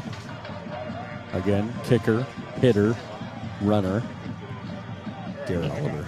Number 51, that's Zuri Stein checking in on the offensive line. We got playing left tackle. 1 minute and 50 seconds, clock ticking. Braxton Lowe, 2nd and 11, bringing this team to the line. Looks like we got a timeout for Pinnacle. And while we do that, let's talk about our last few sponsors. Chris, get this done so we can give everybody their due. How about Diamond West Construction? From blueprint to build out, precision, expertise, and partnership at every step. If you're looking for that, well, check out Diamond West Construction. And finally, last but not least, Arena Sports Bar. Proud sponsors once again of Pinnacle Pioneer Football. Arena Sports Bar is Scottsdale's neighborhood grill since 2003, located at 63rd Street and Bell. That's Arena Sports Bar. Love Arena. They were sponsors the last couple years. Thank you for continuing to sponsor Pinnacle Pioneer Football. And before we leave it, I want to give a shout out to our primary sponsors, our touchdown level sponsor, Local Roots. They're our touchdown level sponsor this year. As I said, they're AC and plumbing. They're rooted in service. They're built on trust. It's Local Roots. And this year, they're rooted in Pinnacle Pioneer Football. And again, our corporate level sponsor, Avery's House. Avery's House offering personalized teen mental health treatment. That's Avery's House. Thank you both for your sponsorship of Pinnacle Pioneer Football in 2025. Braxton Lowe now has the team to the line. He's got 2 men out to his right, 1 to his left. He's handing that one off. That's Blaylock. That's Blaylock, number 29. Gets maybe back to the line of scrimmage. Looks like he did. No gain there. Bring up 3rd and 11. Clock ticking with 1 minute and 30 seconds left. Again, your Pioneers up 41-11 here in the fourth quarter. Caden Beneteau in on the offensive line.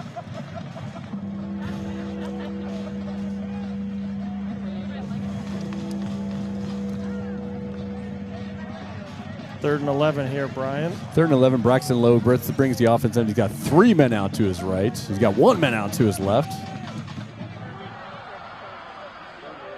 1 man in the backfield, taking his time, running the clock down to a minute, under a minute. There's the snap. He's rolling out to his right. He's got the ball. He's got a man in the flat. That's going to be a Pinnacle Pioneer first down. I believe that was number Amari 80. Davis, yeah. Nice little catch and run there by Davis. Good throw by Braxton Lowe, and that probably is going to be an end of this game as the clock ticks under 40 seconds. Braxton Lowe gets a little first down throwing for the Pinnacle Pioneers. Drew Varsano is going to come in here to kneel down and end this game as number 10 proudly comes back on the field. You see the starters coming back. I see Alex Lugo. That's probably Gavin Hammond back there once again if he still can walk. He's out there ready to take this kneel down. Tyson Muni's in the game. Josh Pinder by his side. They're going to protect Drew as he kneels down with 8 seconds left and counting. Well, Chris, as this comes to an end, I don't know that we knew really what to expect coming into this game. This is a 3-0 team. We didn't know. They don't post their stats. I couldn't really tell what their strengths were. Turns out their strengths were giving us yardage and letting our defense thrive once again. Really impressive win by the Pioneers tonight. Should feel very good about coming here to Gilbert and getting it done. Yeah, a lot of unknowns. I know they looked at tape and stuff. I was talking with Brady through the week, asking him what it was going to be like, and he's like, I think we got this. I think we got this. And sure enough, they did. Pinnacle comes out on top, 41-11. Another good performance on both sides of the ball. Drew Varsano leading this team down the field. Gavin Hammond, just a workhorse tonight, taking most of the running back duties, scoring 3 running touchdowns. And the defense, again, stopping the Higley Knights on almost every turn. Chris, looking forward to next week. We've got a home game. We've got a big one against Liberty. We've got Liberty coming to town, perennial championship game contenders in 6A. It'll be a great game next week. I'm looking forward to calling it with you. 7 o'clock right here, Pinnacle Pioneer football. I'm going to turn it over to you for the last words, Chris, but everybody, thank you for tuning in tonight. Good night, everybody.